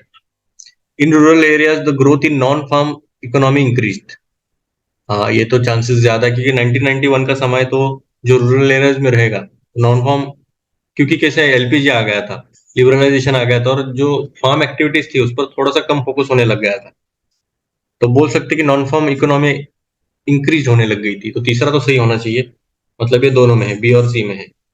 तो श्योर शॉट हमें पता है कि ये सही है, अभी ये हमें पता नहीं है। ठीक है, तो 3 और 4 में आंसर रहेगा, अभी ये दोनों को देखने की भी जरूरत नहीं। The growth rate in rural employment decrease, क्या लगता है आपको? डिक्रीज हो ही रहेंगे क्या? तो हाँ, डिक्रीज हो गई थी। ठीक है, तो ये थोड़ा सा 5 ईयर प्लान्स आपको देखने चाहिए अच्छे से। तो 1991 के बाद 5 ईयर प्लान्स या फिर ये जो एनसीईआरटी आती है, तो उसमें आप देख सकते हो 11th की एनसीईआरटी इकोनॉमी की। वो देख सकते हो आप, तो इसमें अच्छे से दिया है हमने।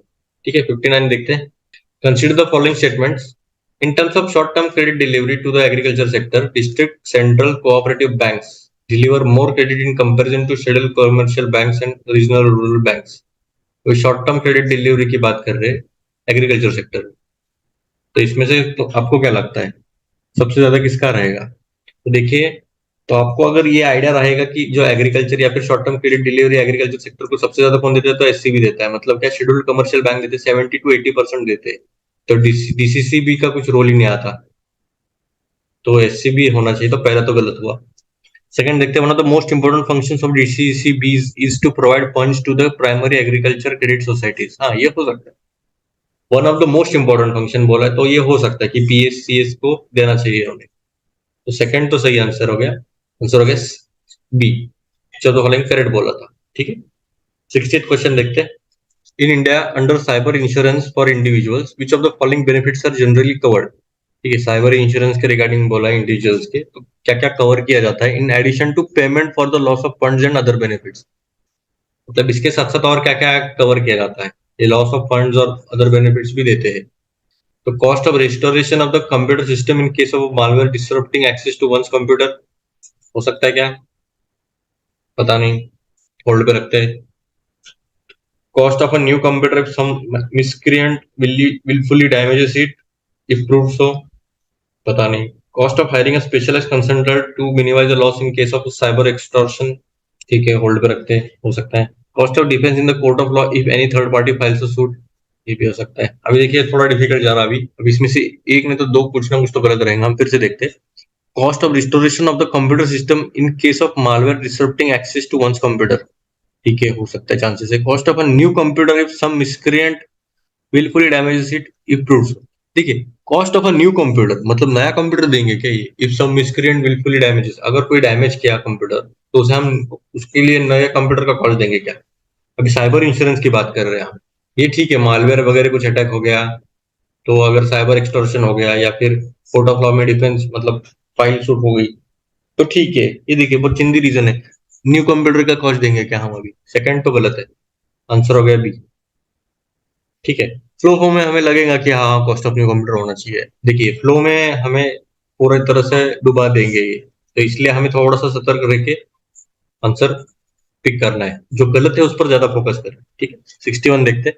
इन India which of the following can be considered as public investment in agriculture. तो पब्लिक इन्वेस्टमेंट इन एग्रीकल्चर क्या हो सकता है, क्या कर सकते हैं? तो नीचे से हम ऊपर जाएंगे, ऊपर से नहीं जाते हम।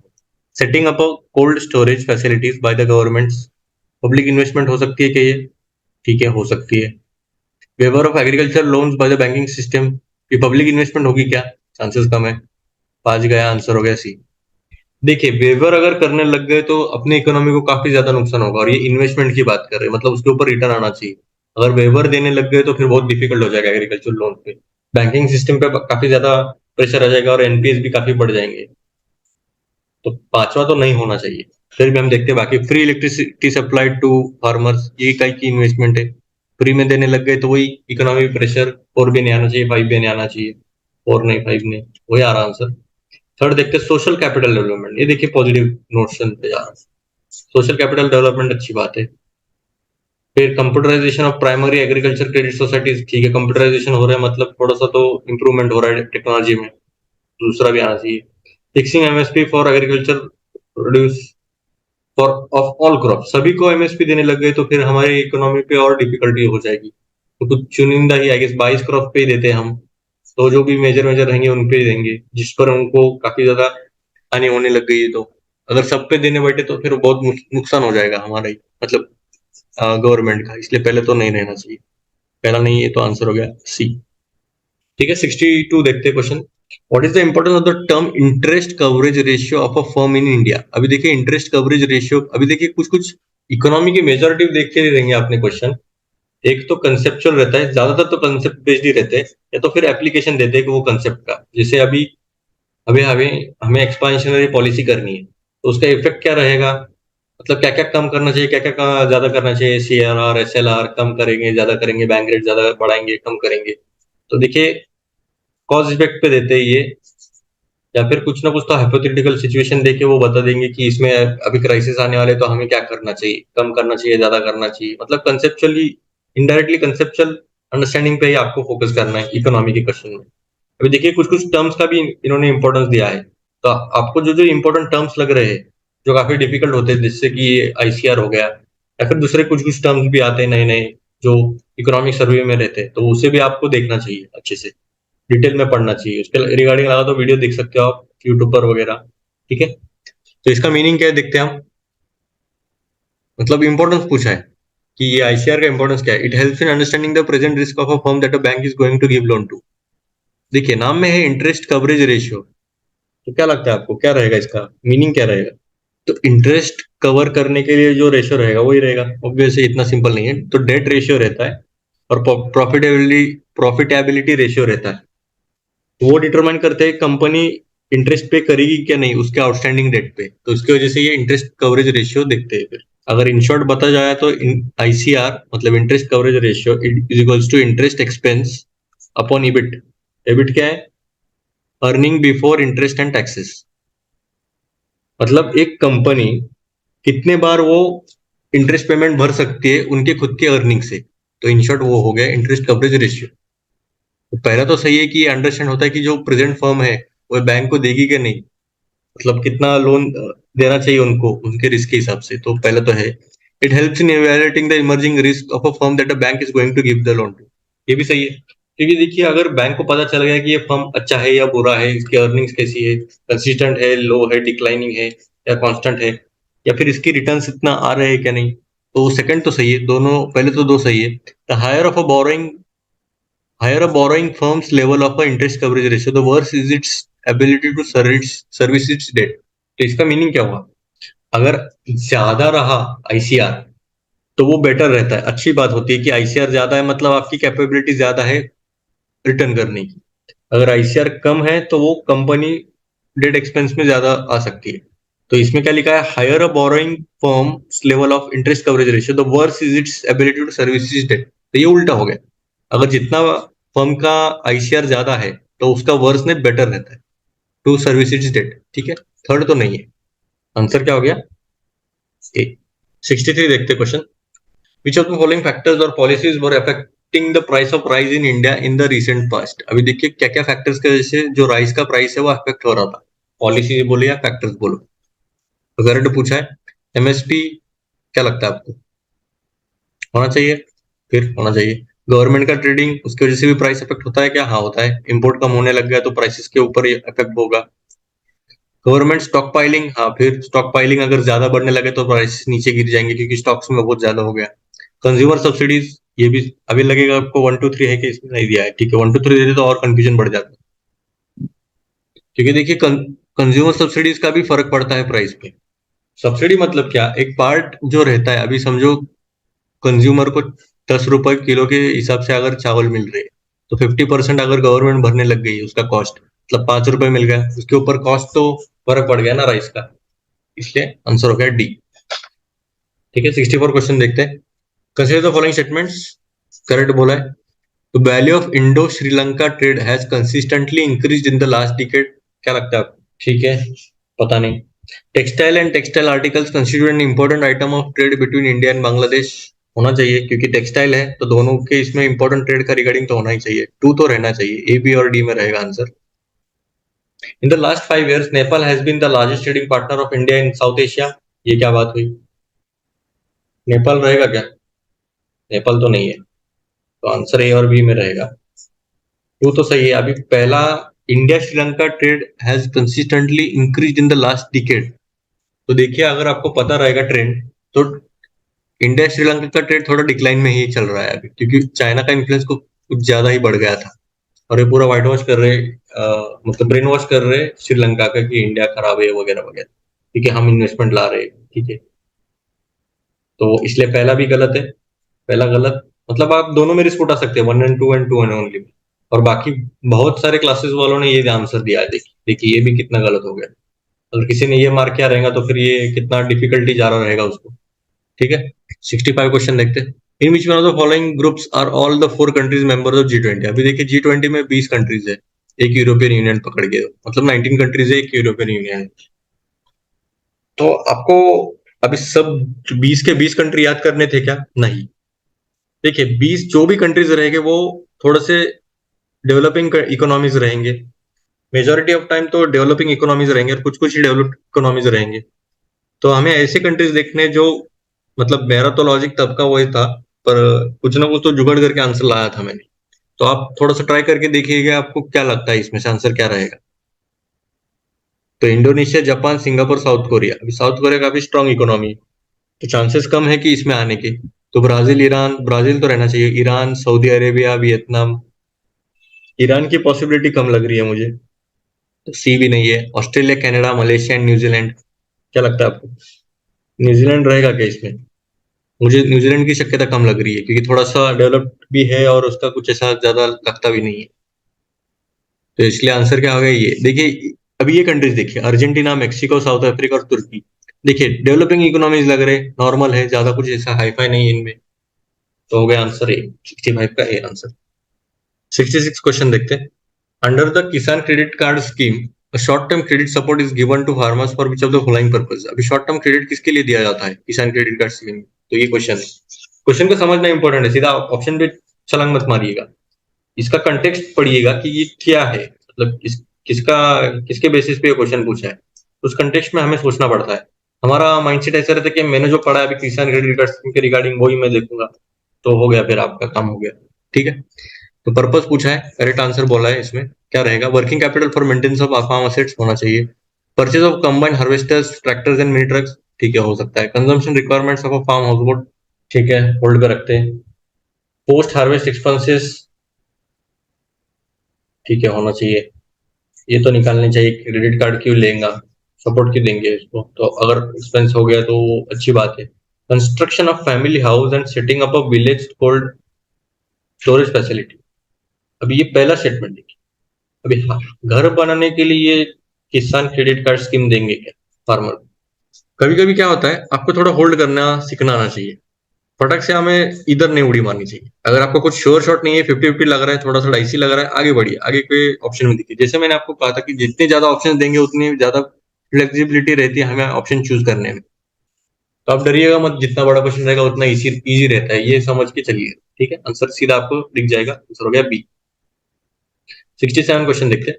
Consider the following statements, the weightage of food in consumer price index is higher than that in wholesale price index. अभी सीपीआई और डब्ल्यूपीआई बेसिक कंसेप्ट से, इसके रिगार्डिंग आपको पता होना चाहिए कि इसके अंदर क्या क्या आता है, वेटेज क्या क्या आता है इसमें, फूड मैन्युफैक्चरिंग क्या क्या आता है इसमें। आपको ये बेसिक रिक्वायरमेंट तो पता होनी चाहिए सीपीआई और डब्ल्यूपीआई में। तो आपको अगर पता रहेगा तो ये मार्क कीजिएगा, वरना स्किप कर सकते हो, क्योंकि ये पूरा कंसेप्चुअल बेस है। तो आपको पता है क्या वेटेज ऑफ फूड सीपीआई में ज्यादा है या नहीं? तो आंसर सही है, ये तो पहले तो सही है। WPI does not capture changes in the prices of services which CPI does. क्या लगता है आपको, सर्विसेज करता है क्या? सही बात है, ये कैप्चर नहीं करता सर्विसेज, सिर्फ गुड्स कैप्चर करता है, और सीपीआई दोनों करता है। सेकंड भी सही है, पहला भी सही है। ए और डी में आंसर हो गया। Reserve Bank of India has now adopted WPI as its key measure of inflation and to decide on changing the key policy rates. नहीं, सीपीआई है। तो देखिए, अगर आपको ये दोनों भी पता नहीं है तो फिर भी आप 50-50 पे आ रहे हैं, देखिए। तो आपको हार नहीं माननी चाहिए। 1 एंड 2 आंसर है इसका। ठीक है, 68 क्वेश्चन देखते हैं।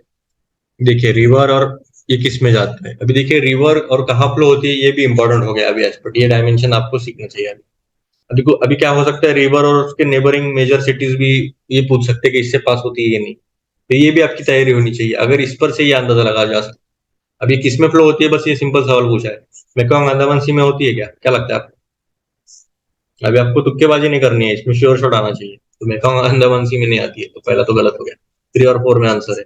3 तो सही है, ये तो पता भी नहीं रहेगा तो चलेगा। जाम्बेजी इंडियन ओशन में आती है क्या, क्या लगता है आपको? जाम्बेजी आई गेस अफ्रीका में।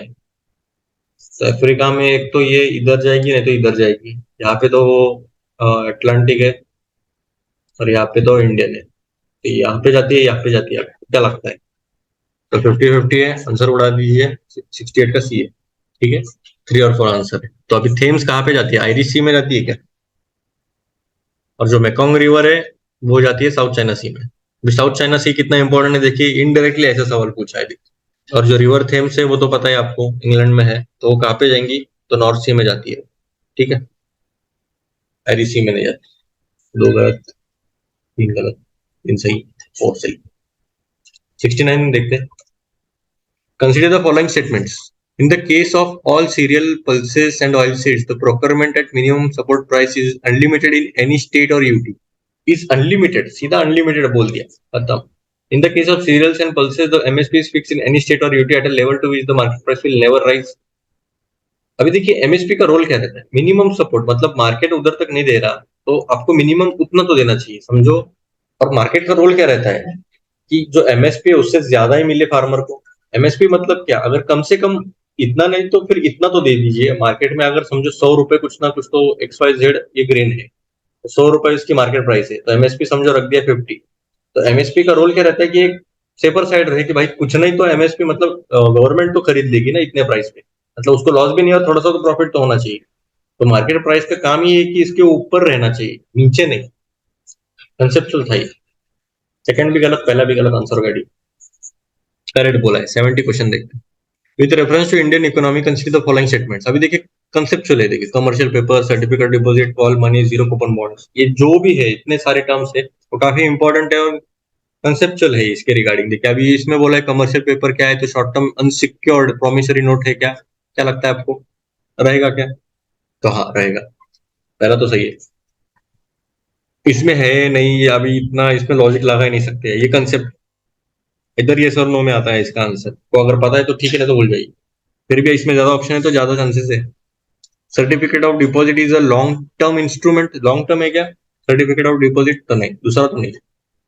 तो देखिए 134 में है, पहला तो है, मतलब आंसर इधर ही आ गया, सी आंसर। देखिए अगर दो भी, अभी call money is a short term finance use for inter bank transaction, ये तो सही है, तो थ्री तो आना ही चाहिए। अगर आपको कुछ भी आइडिया नहीं है, थ्री तो सही रहना चाहिए। तो अभी आपको 2 3 में रहेगा आगे, अगर आपका ये माइंडसेट से चलेगा तो।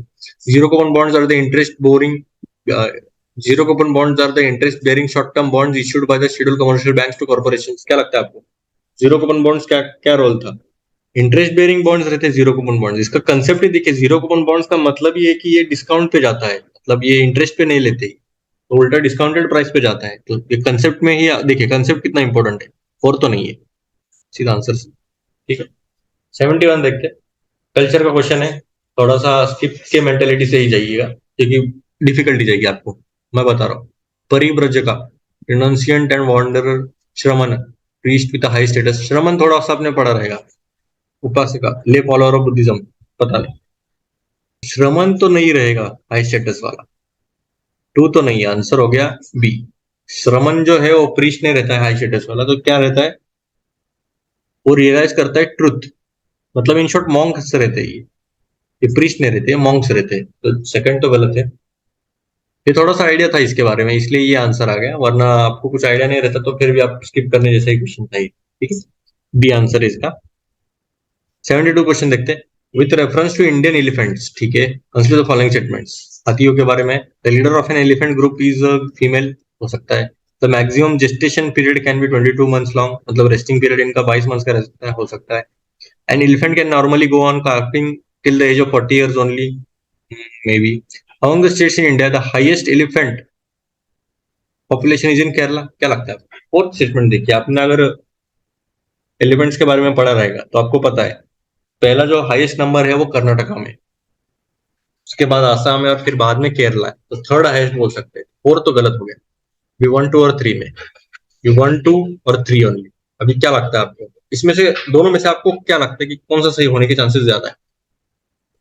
थर्ड स्टेटमेंट देखिए, and elephant can normally go on calving, calving अगर पता नहीं तो आप ऊपर देख सकते हो, till the age of 40 years only. अभी देखिए ओनली भी थोड़ा सा खटक रहा है, तो चांसेस ज्यादा है कि ये गलत होने के। अभी देखिए ये दो देखते हैं, इसके कंपैरिजन में ये दो देखते हैं। The leader of an elephant group is a female, ठीक है, हो सकता है। The maximum justice period can be 22 months, ये भी हो सकता है क्योंकि हाथी है भाई, आराम करेंगे, आराम से रहेंगे, तो चांसेस तो ज्यादा है कि वन और टू के राइट होने के, इसलिए आंसर हो गया ए। ठीक है, थोड़ा ओनली की वजह से थोड़ा प्रॉब्लम है, अगर ओनली नहीं रहता तो और डिफिकल्ट हो जाता दोनों में चूज कर। ठीक है, 73rd क्वेश्चन देखते हैं। Which of the following protected areas are located in Kaveri basin. अब इसके पहले देखिए कुछ तो अगस्त हमारा ही पूछा था 2019 में, अभी देखिए कावेरी बेसिन बोला है।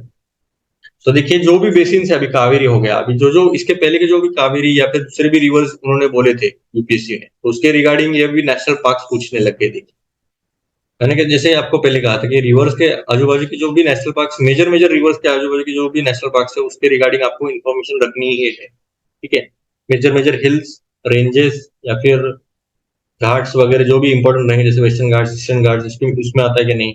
तो कावेरी बेसिन के आजू बाजू का बेसिन के रिगार्डिंग पूछे कि इसमें कौन से प्रोटेक्टेड एरियाज आते हैं। तो नागरहोल, पापीकोंडा, सत्यमंगलम, वायनाड, देखिए काफी क्लोज ऑप्शन दिए अभी। देखिए अभी डिफिकल्ट हो जाएगा कि आपको कौन सा सही है कौन सा गलत है। अब अगर आपको इसके रिगार्डिंग की लोकेशंस भी पता है तो आपको ये कावेरी बेसिन के रिगार्डिंग आना चाहिए। तो नागरहोल है वो कर्नाटका में आता है, आपको पता रहेगा। इसे राजीव गांधी नेशनल पार्क भी बोला जाता है। तो अभी देखिए कावेरी तो पास नहीं होती नागरहोल से, पर इसकी जो ट्रिब्यूटरी है काबिनी, तो वो पास होती है। और इसमें देखिए कावेरी बेसिन बोला है, बेसिन मतलब क्या, ट्रिब्यूटरीज भी आती है। तो ये देखिए कितना डिटेल में क्वेश्चन था ये। आपको लगेगा कावेरी रिवर पहले इसमें तो पास नहीं होती, आंसर हो गया बी। ऐसा नहीं, कावेरी बेसिन मतलब उसके ट्रिब्यूटरीज भी आते हैं, तो पहला तो होना चाहिए। तो ए, सी और डी में आंसर है। पापीकोंडा नेशनल पार्क क्या लगता है आपको, कहाँ पे रहेगा ये पापीकोंडा नेशनल पार्क, कहाँ पे? आंध्र प्रदेश में है। तो और ये कौन सी नदी पास होती है इससे, तो गोदावरी है। तो सेकंड तो नहीं आना चाहिए। तो अभी 1 3 4 3 4 3 4 तो सही है। सत्यमंगलम और वायनाड वाइल्ड लाइफ सेंचुरी तो आते ही है। तो अभी 1 तो सही है, आंसर हो गया सी। अभी हर एक का देखते हैं हम थोड़ा सा। वायनाड वाइल्ड लाइफ सेंचुरी कहाँ पे है, तो केरला में। और ये नीलगिरी बायोस्फीयर रिजर्व का मेजर इंपॉर्टेंट इंटीग्रल पार्ट है। और इसे भी रिवर काबिनी ही पास होती है। सत्यमंगलम टाइगर रिजर्व कहाँ पर है, क्या लगता है आपको? ये तमिलनाडु में है। और इससे पलार रिवर पास होती है, जो बाद में कावेरी में जाके मिल जाती है।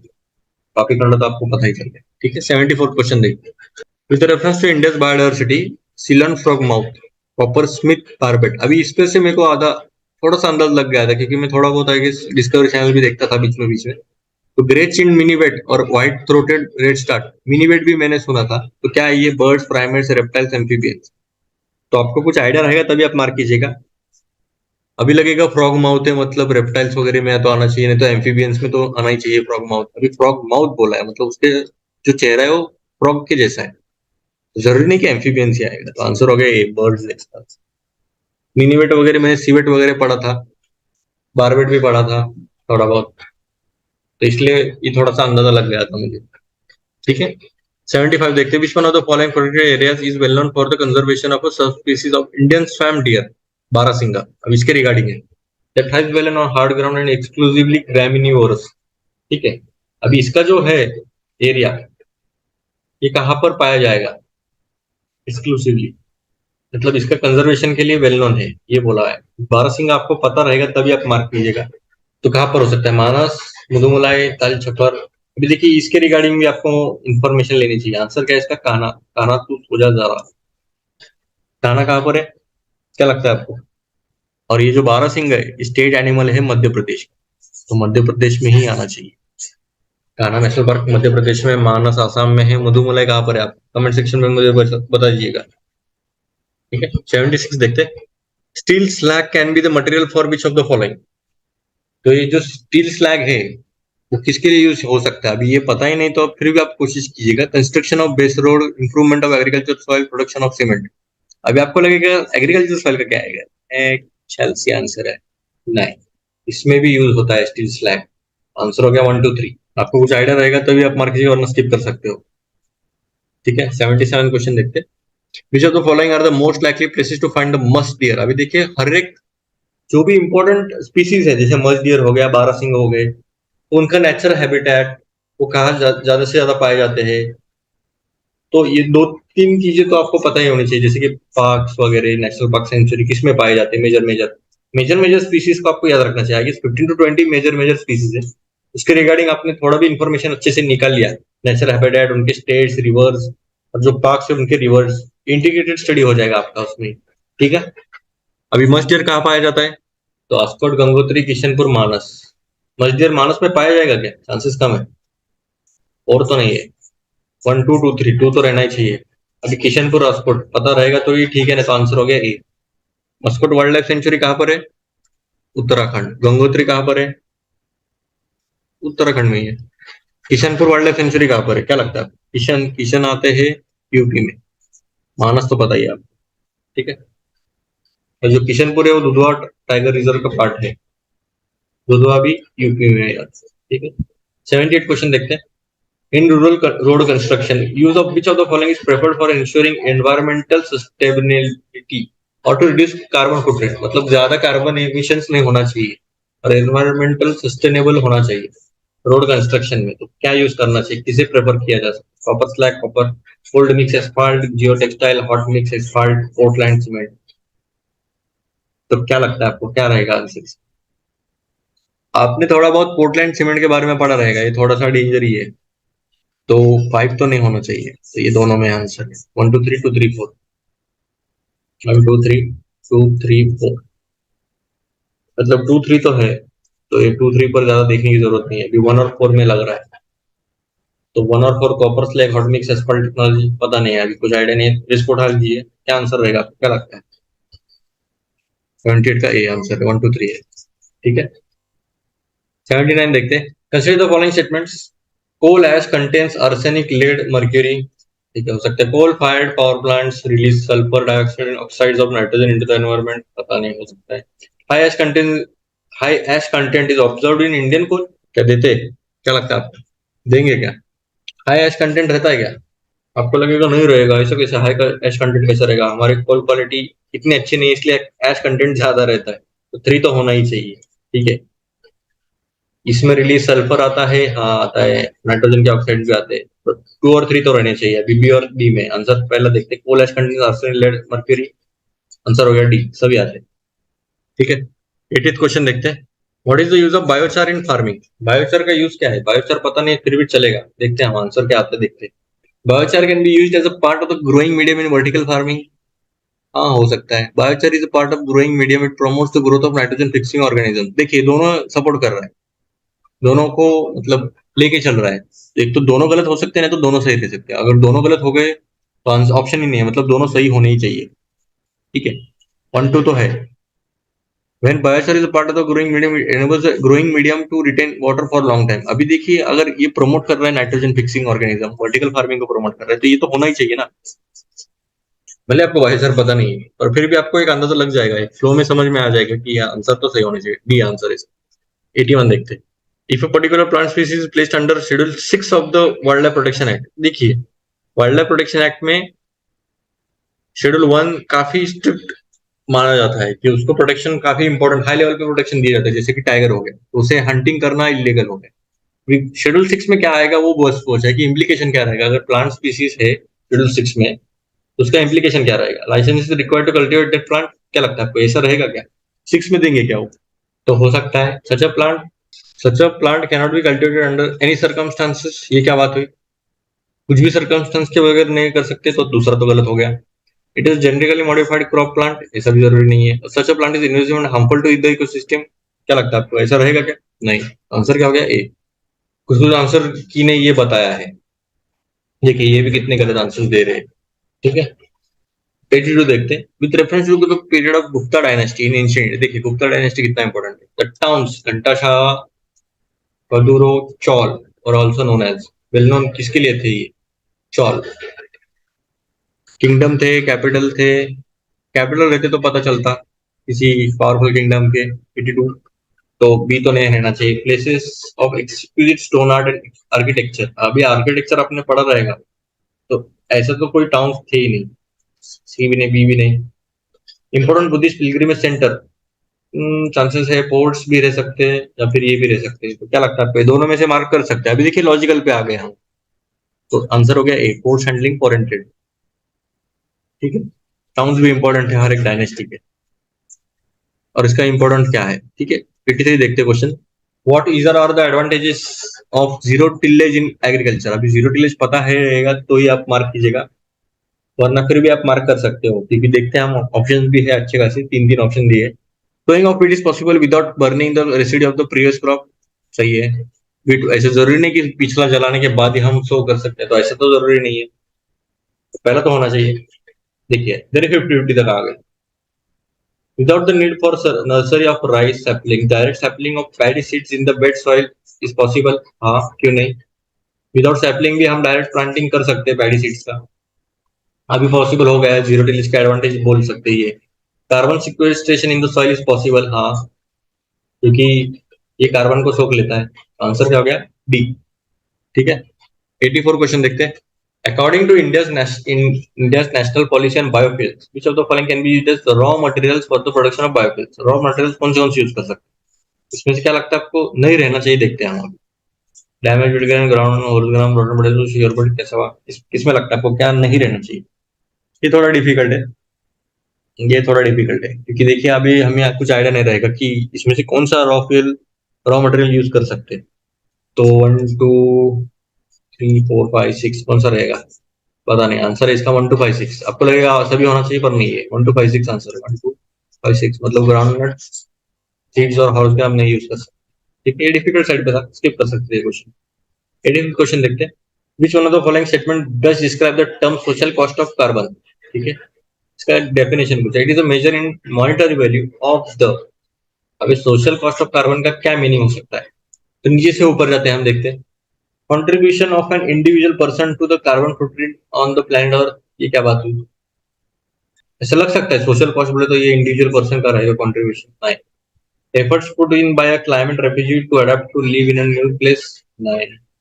Requirement of fossil fuels for a country to provide goods and services to its citizens based on the burning of those fuels. नहीं। आंसर क्या हो गया? Long term damage done by ton of CO2 emissions in a given year. ये social cost हो सकता है। 86 question देखते हैं। With reference to pulse production in India. अभी पल्स प्रोडक्शन के रिगार्डिंग क्वेश्चन है। क्या क्या रहेगी स्टेटमेंट्स इसमें? Black gram can be cultivated as both kharif and rabi crops. ठीक है। Green gram alone accounts for nearly half of pulse production. ठीक है, पता नहीं। In the last 3 decades while the production of kharif pulses has increased, the production of rabi pulses has decreased। देखिए अभी आपको कुछ आइडिया है? लग रहा है थर्ड स्टेटमेंट थोड़ा डाइसी लग रहा है मुझे, तो थर्ड स्टेटमेंट तो निगलेक्ट करूंगा। ए और सी में आंसर रहेगा। अभी 1 और 2 क्या लगता है आपको, दोनों में से कौन सा रहेगा? तो ये देखिए, green gram alone accounts for nearly half of pulse production. Green gram कौन से इतना इंपॉर्टेंट रहेगा? तो इतना तो नहीं रहना चाहिए, 2 तो नहीं रहना चाहिए, ये थोड़ा वियर्ड स्टेटमेंट जा रहा है। नियरली हाफ बोले तो ऑलमोस्ट 50% बोल रहे हैं। 50% कब से हो गया इनका प्रोडक्शन? 2 तो नहीं होना चाहिए, आंसर हो गया। करेक्ट बोला है। 87 क्वेश्चन देखते हैं। The crop is subtropical nature, hard frost is injurious to it. मतलब ठंडी उसको बर्दाश्त नहीं। It requires at least 210 frost free days and 50 to 100 centimetres और रेनफॉल फॉर इट्स ग्रोथ। मतलब ज्यादा रेनफॉल नहीं है, फ्रॉस्ट फ्री डेज लगते हैं, मतलब फ्रजाइल है ठंडी को। तो शुगर केन तो नहीं आना चाहिए। और light well drained soil capable of retaining moisture is ideally suitable for the cultivation of the ground. मतलब एक ब्लैक सॉइल के अराउंड ही हो सकता है। तो ब्लैक सॉइल की कैपेबिलिटी बोल रहे हैं कि light well drained soil capable of retaining moisture. Retaining moisture वाला तो ब्लैक सॉइल ही है। ब्लैक सॉइल में सबसे ज्यादा अच्छा क्या आता है? विच one of the following is that crop? तो फ्रॉस्ट फ्री डेज बोला तो कॉटन ही आना चाहिए। क्या लगता है आपको? आंसर हो गया कॉटन। 88 क्वेश्चन देखते हैं। With reference to solar water pumps consider the following statements. Solar power can be used for running surface pumps and not for submersible pumps. ये क्या बात हुई? इतना भेदभाव क्यों? पहले तो गलत। Solar power can be used for running centrifugal pumps and not the ones with the piston. ये भी क्या बात हुई? दोनों भी गलत। आंसर हो गया डी। मतलब ये एक को दे रहे और दूसरे को नहीं। मतलब मैं एक, समझो 2 दोस्त है, समझो 2 भाई है, तो उनके पीछे बस एक को ही चॉकलेट देंगे और दूसरे को नहीं देंगे, ऐसा होगी बात। ठीक है, ये सब बुरा मान जाएगा। ठीक है, 89 क्वेश्चन देखते हैं। With reference to the current trends in the cultivation of sugarcane. अभी शुगर केन के रिगार्डिंग बोला है। देखिए एग्रीकल्चर का इंपोर्टेंस काफी ज्यादा बढ़ गया है अभी, ये ट्रेंड में दिख रहा है। शुगर केन के रिगार्डिंग बोला है current trends. A substantial saving in seed material is made when bird chip seedlings are raised in nursery and transported in the main field। ठीक है, हो सकता है। When direct planting of sets is done, the germination percentage is better with single budded sets as compared to the sets with many buds। पता नहीं। If bad weather conditions prevail when sets are directly planted, single budded sets have better survival as compared to large sets। Hmm, पता नहीं। Sugar cane can be cultivated using seedlings prepared from tissue culture। ये होना चाहिए। Can be cultivated using settlings prepared from tissue culture. ये तो होना चाहिए, 4 तो रहना चाहिए। अभी देखिए दोनों में ऑप्शन आ गए। एक ऑप्शन के लिए आपको बस तैयार रहना है, बस भले कुछ आइडिया ना हो पहले 3 में। एक ऑप्शन ऐसा दे देता है कि सीधा 50-50 पे आ जाता है। अभी 1 4 और 2 3 देखते 1 4 सही लग रहा है या 2 3 सही लग रहा है? तो क्या लगता है आपको? आपको लगेगा 2-3 सही लग रहा है, 1 तो रहना चाहिए, पर देखिए 1 एक्चुअली ज्यादा सही लग रहा है, तो आंसर हो गया 1-4 सी। 90 क्वेश्चन देखते हैं। In India which of the following is are considered to be practice eco friendly agriculture के लिए कौन सा है? Crop diversification, legume intensification, vertical farming, tensiometer use. तो क्या लगता है आपको? सभी लगेगा नहीं? आंसर हो गया डी। नहीं, यूपीएससी ने इसका आंसर 1-3 दिया है, पता नहीं क्यों, वर्टिकल फार्मिंग क्यों, इको फ्रेंडली एग्रीकल्चर नहीं, मुझे बता दीजिएगा। क्योंकि देखिए जो भी इको वर्टिकल फार्मिंग में क्या होता है, तो उसमें अलग से कंपार्टमेंट किए जाते हैं और ऊपर ऊपर रखा जाता है, तो उसके ऊपर जो अदर बर्ड स्पीसीज या फिर जो भी जर्मिनेशन करने के लिए जो भी स्पीसीज की जरूरत होती है, तो उसका प्रभाव नहीं रहता, इसलिए इको फ्रेंडली नहीं माना गया है, मेरे हिसाब से तो ऐसा रहना चाहिए। बाकी आप मुझे कमेंट सेक्शन में बता दीजिएगा क्यों नहीं है इको फ्रेंडली, वर्टिकल फार्मिंग क्यों नहीं। आंसर हो गया ए। काफी ज्यादा आंसर की ने ये डी लिया है, और मैंने भी आंसर डी किया था शायद तभी, और आंसर ए था इसका 90 का। ठीक है, 91 क्वेश्चन देखते हैं। What are the advantages of fertigation in agriculture? Fertigation पता है नहीं पता है, ठीक है, फिर भी हम देखते हैं, ऑप्शन ज्यादा है तो कुछ ना कुछ तो निकल ही आएगा। Controlling the alkalinity of irrigation water is possible, ठीक है, हो सकता है। Efficient application of rock phosphate and all other phosphatic fertiliser possible, hold पे रखते हैं, ऑल अदर बोला है, सबसे एक्सट्रीम में जा रहा है, थोड़ा होल्ड करते हैं इसे। Increase availability of nutrients to plants is possible, ये होना चाहिए। 1 होना चाहिए, 3 होना चाहिए, 1 होना चाहिए, 3 होना चाहिए, मतलब क्या, ये दोनों में आंसर। अभी 4 या देखते हैं कौन सा रहना चाहिए, 4 या 2 रहना चाहिए कि नहीं, देखते। Reduction in the leaching of chemical nutrients is possible, possibility दे रहे देखिए, 3-4 तो रहना चाहिए, आंसर हो गया सी। ये दूसरा क्यों नहीं है, देखिए ऑल अदर फॉस्फेटिक फर्टिलाइजर्स बोला है, इसलिए प्रॉब्लम है, इस पॉसिबल तो बोला ये, पर ऑल अदर फॉस्फेटिक फर्टिलाइजर्स थोड़ा एक्सट्रीमनेस जा रहा है, इसलिए सेकंड तो गलत करूंगा। अगर मार्क ही करना है तो सी करूंगा। ठीक है, 92 क्वेश्चन देखते हैं। Consider the following minerals: bentonite, chromite, kyanite, sillimanite. Which of the following are officially designated as major minerals के? आइडिया है मेजर मिनरल्स का? देखिए मिनरल्स कितने इंपॉर्टेंट है, माइंस और मिनरल्स एक्ट आ गया था, तो मैंने आपको पहले भी बताया था कि मेजर मिनरल्स के रिगार्डिंग आपको पढ़ना चाहिए, तो मेजर मिनरल्स के रिगार्डिंग क्वेश्चन आ गया। देखिए फॉलो अप रहता है इनके क्वेश्चंस, माइनर मिनरल सैंड के ऊपर पूछा था इन्होंने, अभी मेजर मिनरल्स के रिगार्डिंग सीधा क्वेश्चन पूछे कि कौन सा मेजर मिनरल है, सिर्फ सिंपल क्वेश्चन पूछा था, तो आपने अगर मेजर मिनरल्स पढ़ा रहेगा तो भी आप मार्क कर सकते। तो क्या लगता है आपको, क्या रहेगा? आंसर हो गया डी, 2-3-4 है, बेंटोनाइट नहीं है। 93rd क्वेश्चन देखते हैं।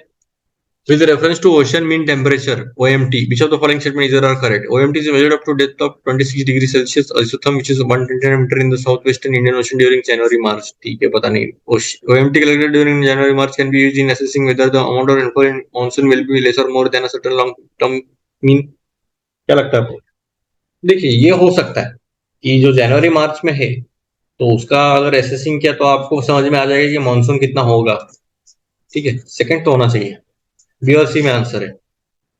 OMT is measured up to depth of 26 degree Celsius isotherm, पता नहीं, ये चांसेस कम है, which is 129 metres in the south western Indian ocean during, ये चांसेस कम लग रहे हैं मुझे, कि इतना स्पेसिफिकेशन कैसे देने लग गई है, और इतना डीप में कैसे जाने लग गए, 129 मीटर्स थोड़ा ज्यादा डीप हो रहा है, इतना डीप टेम्परेचर क्यों मेजर करेंगे, ऊपर का सर्फेस ऑलमोस्ट 50-60 मीटर तक तो देखना चाहिए ना, इतना डीप में जाके क्या मिलेगा आपको, क्योंकि ऊपर के ऊपर कितना इवेपोरेशन हो सकता है उसका टेम्परेचर माप के ही कर सकते हो, पहले तो चांसेस में गलत ही मान लो। आंसर हो गया बी। 94 देखते हैं। With reference to chemical fertilisers in India, consider the following statements: at present the retail price of chemical fertilizer is market driven and not administered by the government। क्या लगता है आपको, तो ऐसा होगा क्या? पहले तो गलत, गवर्नमेंट एडमिनिस्टर नहीं करेगा तो फिर कौन करेगा?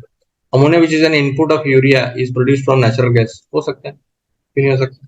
पहले तो गलत, दो तो सही है, दो तो पढ़ने की जरूरत नहीं थी। Sulphur which is raw material for phosphoric acid fertiliser is by product of oil refineries, क्या लगता है? हो सकता है, बी आंसर हो गया। 95 क्वेश्चन देखते हैं। With reference to India desert national park, ये कहाँ पर आ गया, फटक से आपको याद होना चाहिए। Which of the following statements are correct? It is spread over 2 districts, there is no human habitation, it is one of the national habitats of great Indian bustard. देखिए दो नो हैबिटेशन, अगर समझो, मान लो पहला स्टेटमेंट सही है, दो district में है, तो नो ह्यूमन हैबिटेशन हो गए क्या? दोनों कॉन्ट्राडिक्ट कर रहे हैं, एक तो ये गलत है ना, तो ये गलत है, तो ज्यादा चांसेस इसके हैं, क्योंकि no human habitation inside the park, इससे चांसेस क्यों कम ही है। और डेजर्ट नेशनल पार्क कहाँ पे आ गया, क्या लगता है आपको? ये राजस्थान में आता है, तो पहला तो सही होना चाहिए, सॉरी दूसरा तो गलत होना चाहिए। सी आंसर, सीधा सी आंसर। ये भी पढ़ने की जरूरत नहीं, ग्रेट इंडियन बस्टर्ड तो है ही नेचुरल हैबिटेट इसका, और 2 डिस्ट्रिक्ट पता है नहीं पता उसका कुछ फर्क ही नहीं पड़ता, ये बेसिक कंसेप्ट पूछा है इन्होंने। ठीक है, आपको लगेगा नेशनल पार्क है उसमें कैसा कोई रहेगा, तो ऐसा नहीं, रहता ही नहीं। रह सकते लोग, रह सकते जो फॉरेस्ट डीलर है वगैरह, उनके लिए तो रहेगा ही नहीं। आंसर हो गया सी। 96 क्वेश्चन देखते हैं, मैप बेस्ड क्वेश्चन आया। Siachen glacier is situated at, अभी देखिए काफी चर्चे में था, अभी कहाँ पर है? अक्साई चीन, ले, गिलगिट, नुब्रा वैली। अभी आपने अगर पढ़ा रहेगा सियाचिन ग्लेशियर नुब्रा रिवर के नजदीक था, पिछले इसमें ही देखा रहेगा आप कि जो सियाचिन ग्लेशियर है 2019 की, इसमें देखिए फॉलोअप क्वेश्चन कैसे पूछा है। अभी बस इन्होंने बोला कि ये किसके आसपास है, आंसर क्या हो गया? डी। ले में नहीं, अक्साई चीन का सवाल ही नहीं आता। ईस्ट में नहीं है अक्साई चीन के, वेस्ट में। ईस्ट ऑफ ले के नहीं, ले के भी नहीं आता नजदीक। ईस्ट नहीं है, नॉर्थ है ये, गिलगिट के ऊपर है क्या?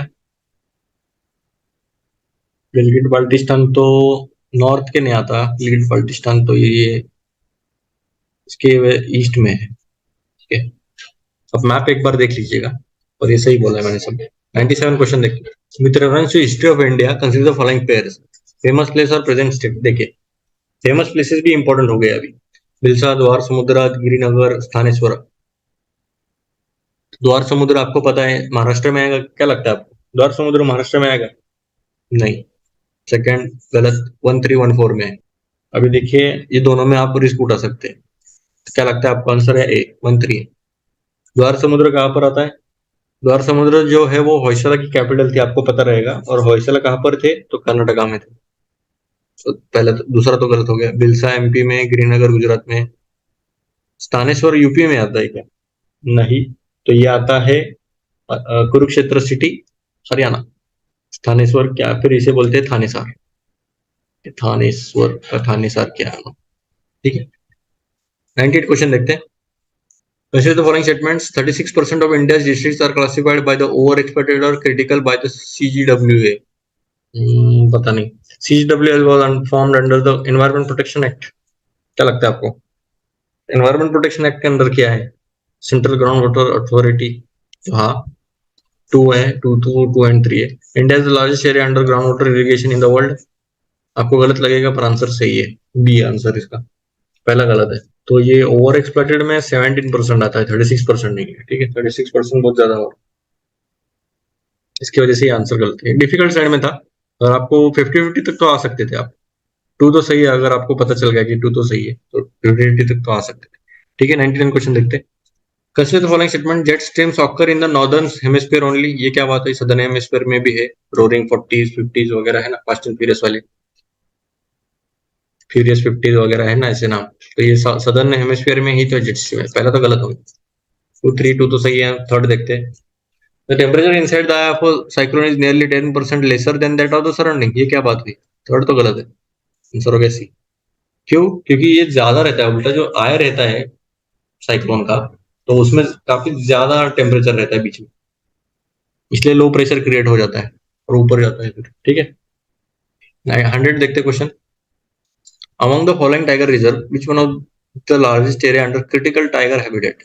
सबसे ज्यादा एरिया किस में आएगा, मतलब जो सबसे बड़ा एरिया रहेगा टाइगर रिजर्व का, उसमें ही तो ज्यादा से ज्यादा लार्जेस्ट एरिया आएगा ना। तो सबसे बड़ा कौन सा है इसमें से? कॉर्बेट, रणथंभौर, नागार्जुन सागर, श्रीशैलम, सुंदरबंस। तो सबसे बड़ा टाइगर रिजर्व किस में आता है? तो ऑब्वियस है नागार्जुन सागर, श्रीशैलम। अगर स्क्वायर किलोमीटर की बात की जाए तो 821 आता है, ये 1100 में आता है, ये 821 में आता है। सॉरी, सुंदरबंस आता है 1700 के अराउंड, और जो नागार्जुन सागर है वो आता है 2600 के अराउंड। कितना बड़ा है देखिए, तो लार्जेस्ट एरिया तो इसमें आएगा ना, उससे आता है। ठीक है, आपको अगर वीडियो अच्छा लगे तो लाइक शेयर और सब्सक्राइब कीजिएगा। Thank you.